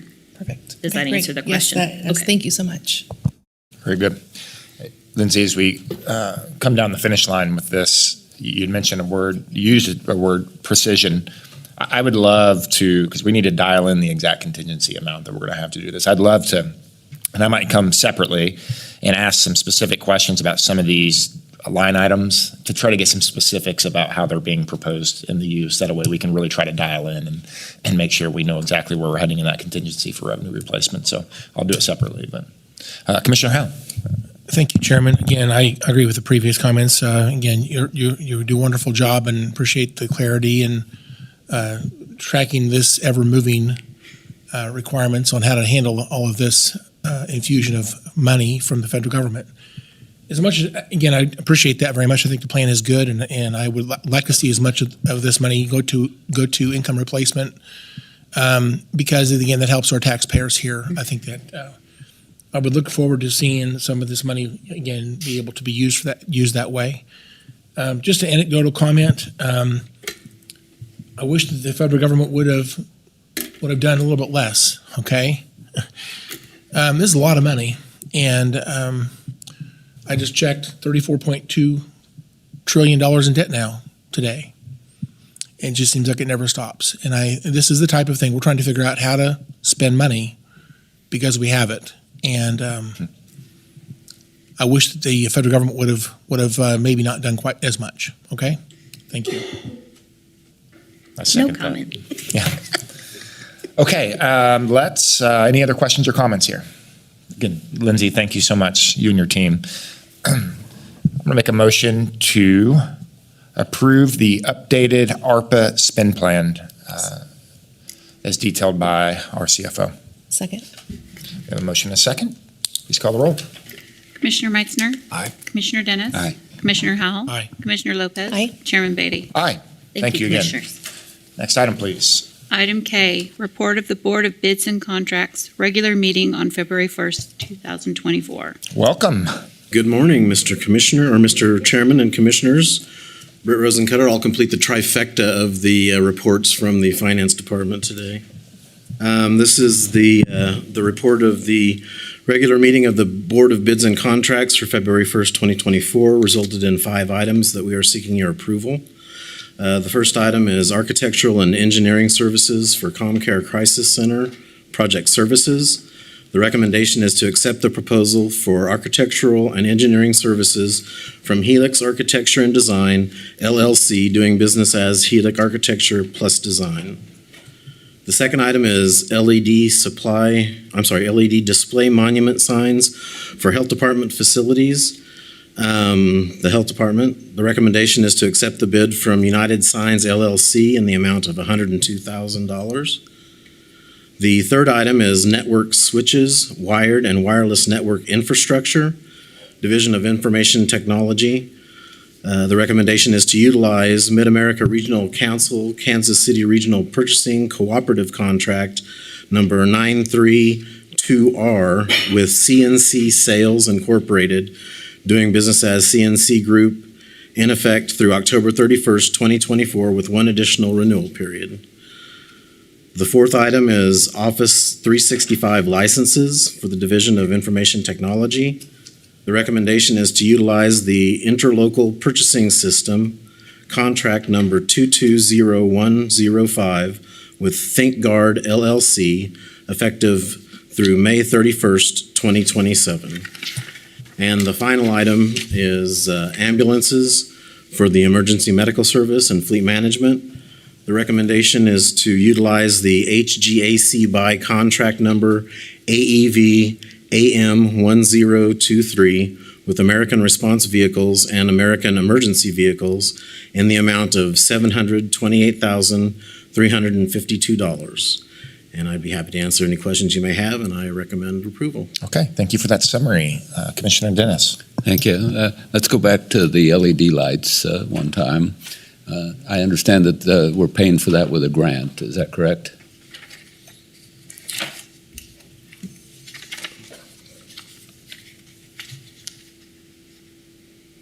That is correct. Okay, what's the life cycle of how many years are we going to get out of those? I was hoping someone from the Health Department would be here. I don't have an answer for that. We can find that out for you, though. So say they're 10 years. I don't imagine they're going to last much longer than that. Who's going to pay the $100 and some thousand to fix those or replace them? That's going to be a taxpayer burden now of property tax? Again, I don't have an answer for that, sir. I think we probably need to defer that one, and we can vote on the rest. Thank you. Okay. Let's pause there and we'll see any other questions or comments. Commissioner Meitzner. Just a quick comment. Thank you for the hard work on the EMS, moving up the purchase of this, or avoiding the delay of delivery of this vehicle or this apparatus that we're buying. So congratulations for the research and for the bid board's review of that item. Okay, very good. Questions, comments? I would just say that one of the items here has to do with ComCare crisis and architecture and engineering. The recommendation was to use to get in sync and collaborate as much as we can with the biomed facility that's going adjacent to try to do as much seamless work with them as possible, not only just from the design standpoint, but the efficiency standpoint. We believe that long-term this might also be cost saving. So I appreciate the work that was and the thought that went into that. There was a suggestion that we defer item 2, of the boards and bids. I'll make a motion to approve the Board of Bids and Contracts regular meeting on February 1st, 2024, minus item 2. Second. We have a motion and a second. Madam Clerk, please call the roll. Commissioner Meitzner. Aye. Commissioner Dennis. Aye. Commissioner Howell. Aye. Commissioner Lopez. Aye. Chairman Beatty. Aye. And then we'll just circle back on item 2 here Thank from you very staff, much. okay? Okay, next item, please. Consent agenda. Manager Stoltz. Good morning, Chairman and Commission. Tom Stoltz, County Manager's Office, recommending approval of consent items L through V this morning, with the exception of item N. I want to defer that for at least a week. We've been asked to do a little bit more analysis and research on that, and we'll report back on that as soon as possible. Okay. For the recommendation of the manager, I'll make a motion to approve items L through V, minus item N as in Nancy. Second. A motion and a second. Please call the roll. Commissioner Meitzner. Aye. Commissioner Dennis. Aye. Commissioner Howell. Aye. Commissioner Lopez. Aye. Chairman Beatty. Aye. Why don't we pause the BOCC meeting and call to order the regular meeting of the governing body of the Fire District Number 1. Our chief has waited patiently, so Madam Clerk, please call the roll. Roll call. Commissioner Meitzner. Present. Commissioner Dennis. Present. Commissioner Howell. Present. Commissioner Lopez. Present. Chairman Beatty. Present. Next item, please. Public agenda. There is none signed up for public agenda. Next item. Consent agenda. Okay, Manager Stoltz. Good morning again. Chairman and Commission, Tom Stoltz, County Manager's Office, recommend the approval of consent item A, Adam, this morning. Okay, any questions or comments from the board? Seeing none, make a motion to approve consent agenda item A. Second. Motion and a second. Please call the roll. Commissioner Meitzner. Aye. Commissioner Dennis. Aye. Commissioner Howell. Aye. Commissioner Lopez. Aye. Chairman Beatty. Aye. Next item. Other. Anything for other in the fire district? Seeing none, there's no executive session for fire district, so I'll move to adjourn the fire district. And yeah, I don't need a motion, do I? It's been a long day, hasn't it? And reconvene the meeting of the Board of County Commissioners. Next item, please. Legislative issues. Okay, Ms. Tanya Cole, legislation issues. Good morning, Chairman and Commissioners. Tanya Cole, Assistant County Manager. So for legislative update, this is the 5th week of the legislative session, and tomorrow marks the last day for individuals to introduce bills, and Friday will be the last day for non-exempt committees to introduce bills. Turnaround day is scheduled for February 23rd, and at that point, non-exempt bills that have not passed their chamber of origin will be considered dead. Tomorrow, Adam Smith with the Expiration Place will be in Topeka to testify on Senate Bill 421, and that will grant a project exemption certificate, so tax exemption for Expiration Place for all three phases of their site development work for EP2. An update on bills that we are tracking. House Bill 2537, which was the Department of Administration contract language bill for cities and counties. We heard from Jason Watkins that this is actually for smaller cities, and language will be added, so it only affects those with populations of 35,000 or less.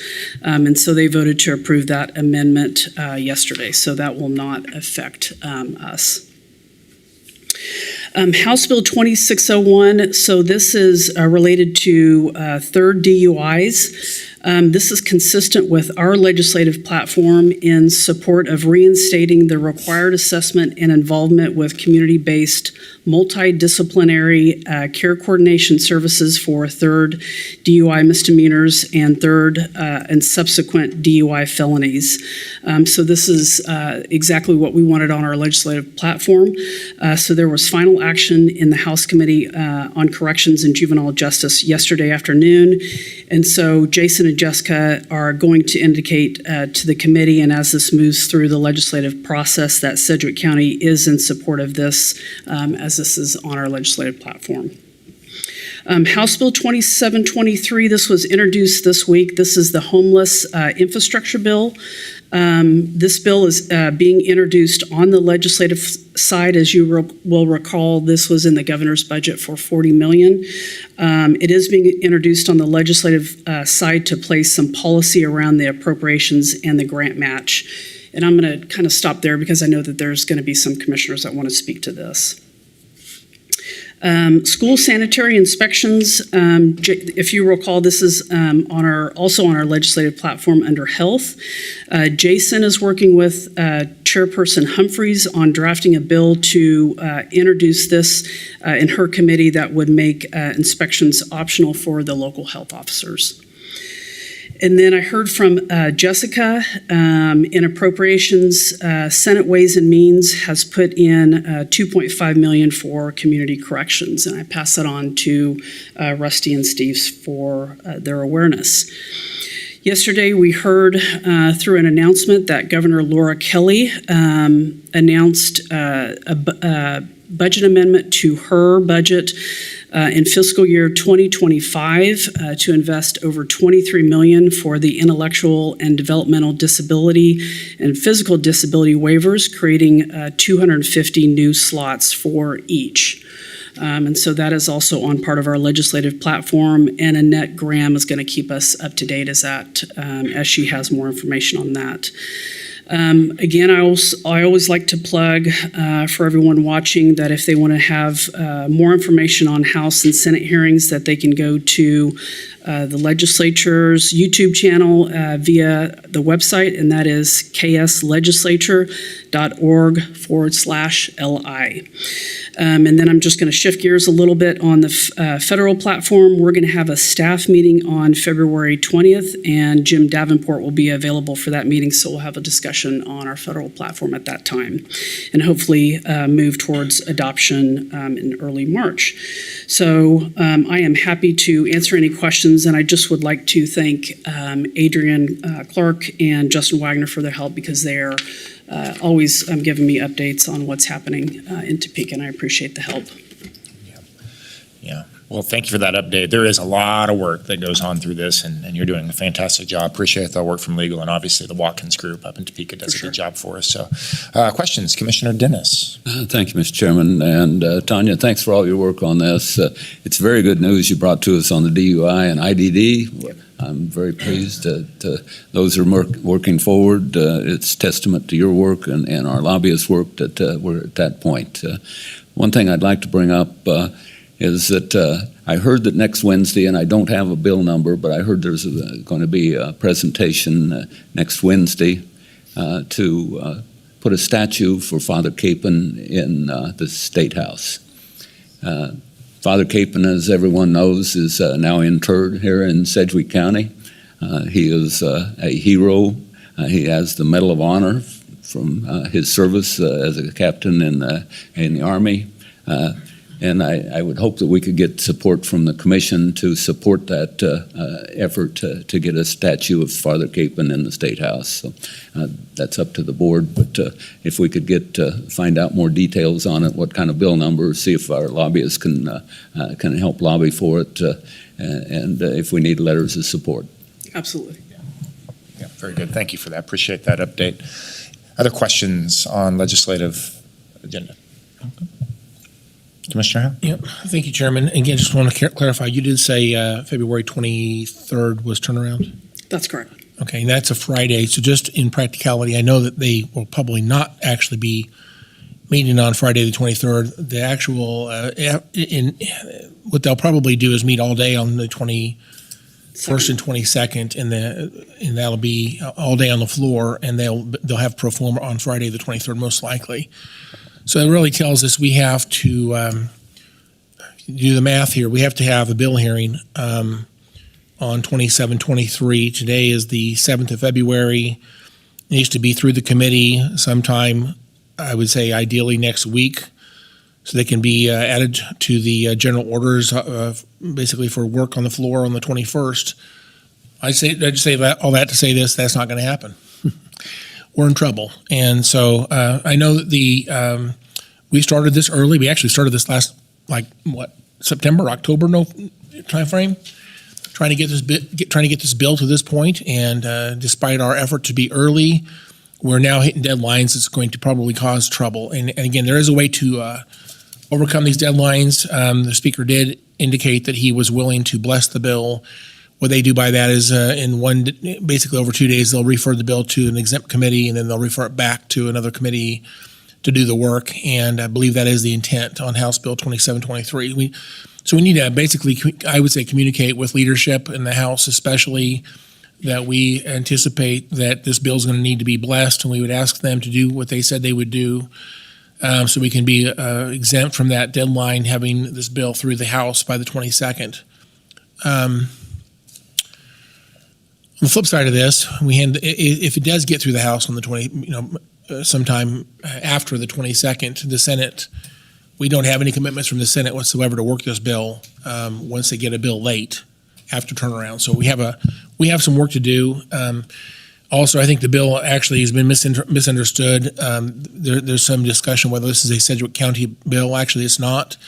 This is simply a bill that codifies the structure of what the state needs to do with regards to the $40 million that the governor put into her base budget. And I think it's been misunderstood by lots of folks. The bill does have performance measures and clawbacks built in. Again, some of us may not like that, but if you're a legislator and you understand the return on the investment, this is actually better for the community. It reduces taxpayer money being spent other ways. It's less effective. And you understand there's performance measures that will be captured to make sure this bill is actually doing what we said it would do, and that there are clawbacks if it doesn't. I think this bill should be understood. Those three things have to be true, and with that, the bill should move forward.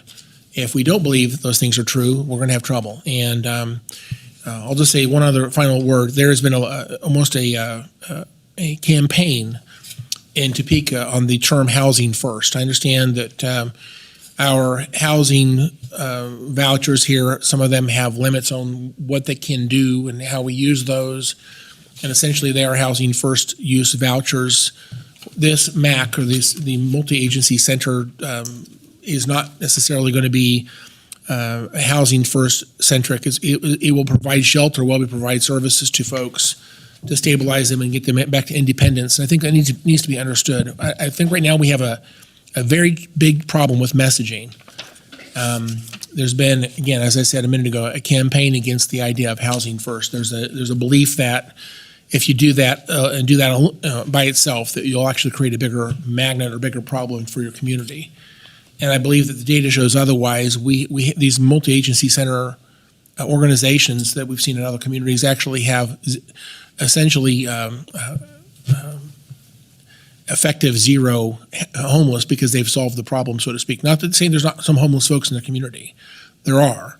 but there's people who either don't want to receive services, they've been approached, or there's people who are entering homelessness that haven't been found yet, so to speak. So there is homeless in these other communities, but there's an effective zero in terms of we've offered services to people who want to have help. And so that effective zero needs to be understood. And right now, there's so much misinformation right now about 2723. We have an uphill battle. And I want to say this is really important to Sedgwick County.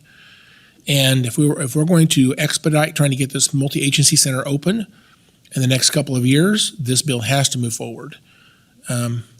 We have no other great options. So I implore those that are listening, especially the business community and those that care about this topic, to know that there's a return on the investment. It's actually better for taxpayers to have this program in place. Number two, there's performance measures being gathered to prove that this bill actually does what it says it's going to do, and there's clawbacks built in. And those are the three reasons why the legislature should, in fact, support this bill.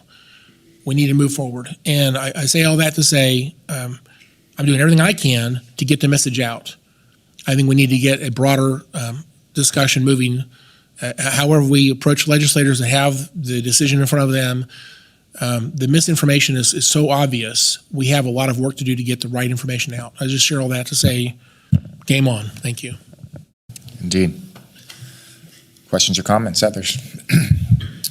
I'm also meeting, I have appointments now with 8 or 9 legislators via Zoom call to go over this and to offer our perspective from Sedgwick County's angle as to why this bill is important and needed to support what City of Wichita's efforts are in regards to the MAC and our community effort in regard to the MAC. So we got work to do, but I think we're all up to it. So, okay, thank you, Tanya, for all of this information. Next item, please. Committee reports. Okay, any community reports? Commissioner Lopez. Thank you. Just 2 quick things. I just want to do a reminder that March 2nd is the Death by Chocolate fundraiser. It's our largest one for Exploration Place. There's still time to get tickets. So it's always a lot of fun, so you don't want to miss it. If you are able to go, you should really think about going. And I wanted just to inform the board that I'm joining the Child Advocacy Center of Sedgwick County this month. So just for your awareness going forward, since we have a working relationship with them. So that's all. Thank you. Very good. Commissioner Meitzer. Just a quick one. I know we're going to be up against the time, but Senator McGinn is hosting the transportation, the Amtrak Coalition. It's on Zoom. It starts at noon. And of course, we were invited to come up, but today we couldn't be there. But there'll be some updates from KDOT and from Amtrak and from FRA, Federal Rail Administration. So if anybody in the public is interested in, it's on Zoom. We can have it maybe linked on our website if anybody wants to watch. That starts at noon. Okay. And then a small plug is, because she's deserving of it, it's Susie's birthday. You all know my wife, Susie. Her birthday's today, so a little shout out for happy birthday. Happy birthday, indeed. Yeah. Okay. Thank you. Thank you, Commissioner. And I would say, too, Senator Carolyn McGinn officially announced last week that she's retiring. This will be her last year in the Senate. And Carolyn McGinn used to be a county commissioner from my seat in District 4. So she's had a long, long career in public service. And I think she's excited for retirement and to go work her farm. So congratulations to Carolyn McGinn, Senator McGinn, on a long, distinguished career in public service. I would just say, the election office, we have a March 19th presidential preference primary coming up that many people know about. The voting begins on March 4th at the county courthouse. On March 12th, we have 20 early voting sites that will open up. And then on election day, March 19th, we have 102 voting sites that will be opened up in Sedgwick County. The election office has said that they need some help. They need election workers. She's asking for up to 150 workers for early voting and election day. So I would just make sure that our community knows that there's a formal request from our election commissioner and Sedgwick County government that we are needing election workers for this presidential preference primary. You can go online, sedgwickcounty.org, or you can call the election office 316-660-7100, and they will happily work with anyone that's willing to volunteer or to come on board during the election season. So important point to note. Anything else on other? Are we on committee reports? Yes, sir. Lord help me. Anything else on committee reports? No. Okay, so let's move on to next item. Other. Now we're on other, and I skipped ahead, so I won't repeat myself. Does anybody else have anything for other? Go ahead, Commissioner. Chairman, I just wanted to express my thanksgiving to my to staff and my colleagues. You can see I'm a little bit not my normal self today. I did have surgery last Thursday, and I've been able to arrange my appointments such that I'm able to do this. I'll have several months worth of recovery, but staff and my colleagues have been tremendous. Thank you for understanding. I just wanted to share that my response on email has not been as good as I would like. I would like to write longer responses, but I'm a wordy person. But sometimes at this point, no response is appropriate because that's the part that hurts me. I can touch my phone, but I can't do much more than just very minimal things with my right hand, which I'm right-handed right now. So with that, I just wanted to share that I'll be fine. I've had excellent care, and I do appreciate staff being sensitive to my personal needs, and they've been great to work with, and appreciate that. My mind is fine. I'm actually off my pain meds entirely. I'm dealing with a little bit of soreness, but we're doing pretty well. So thank you for understanding. Thank you, Chairman, for the chance to speak. Very good. We hope you heal up quick. Commissioner Lopez. Thank you. I just wanted to mention that Jacqueline Ruiz is in town for an event at the Kansas Aviation Museum this evening, but I'm mentioning it because she's here for a couple of days, and Commissioner Meitzner and I got to go with her yesterday to tour WSU Tech and see some of the things that they're doing.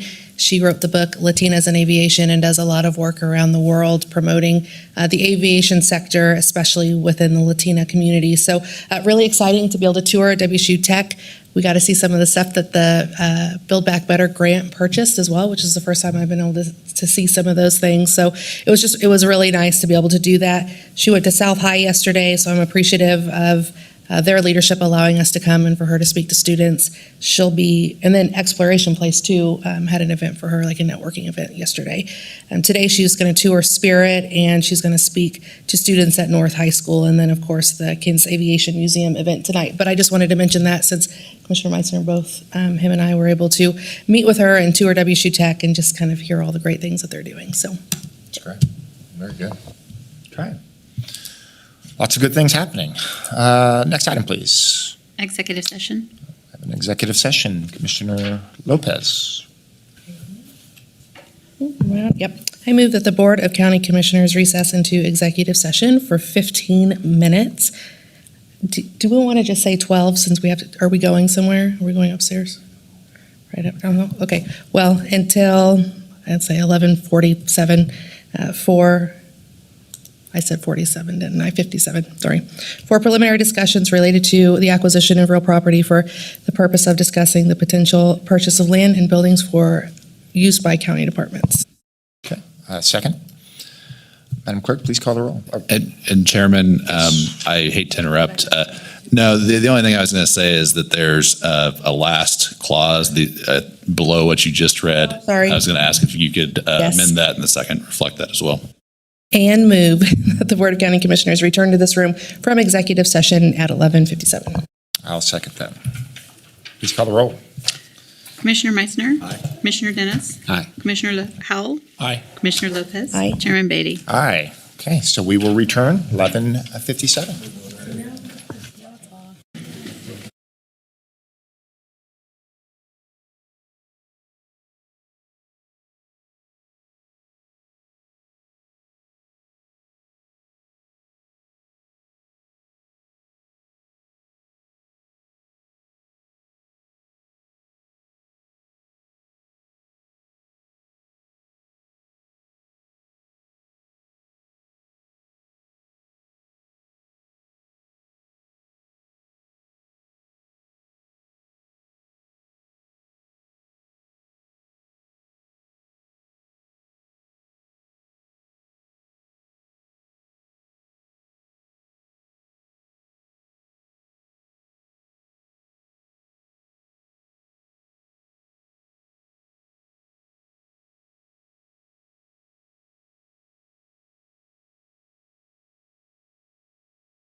you guys ready to stand by?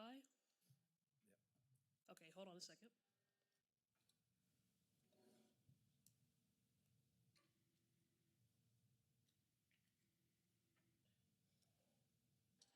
Okay, here we go. 10, 9, 8, 7, 6, 5.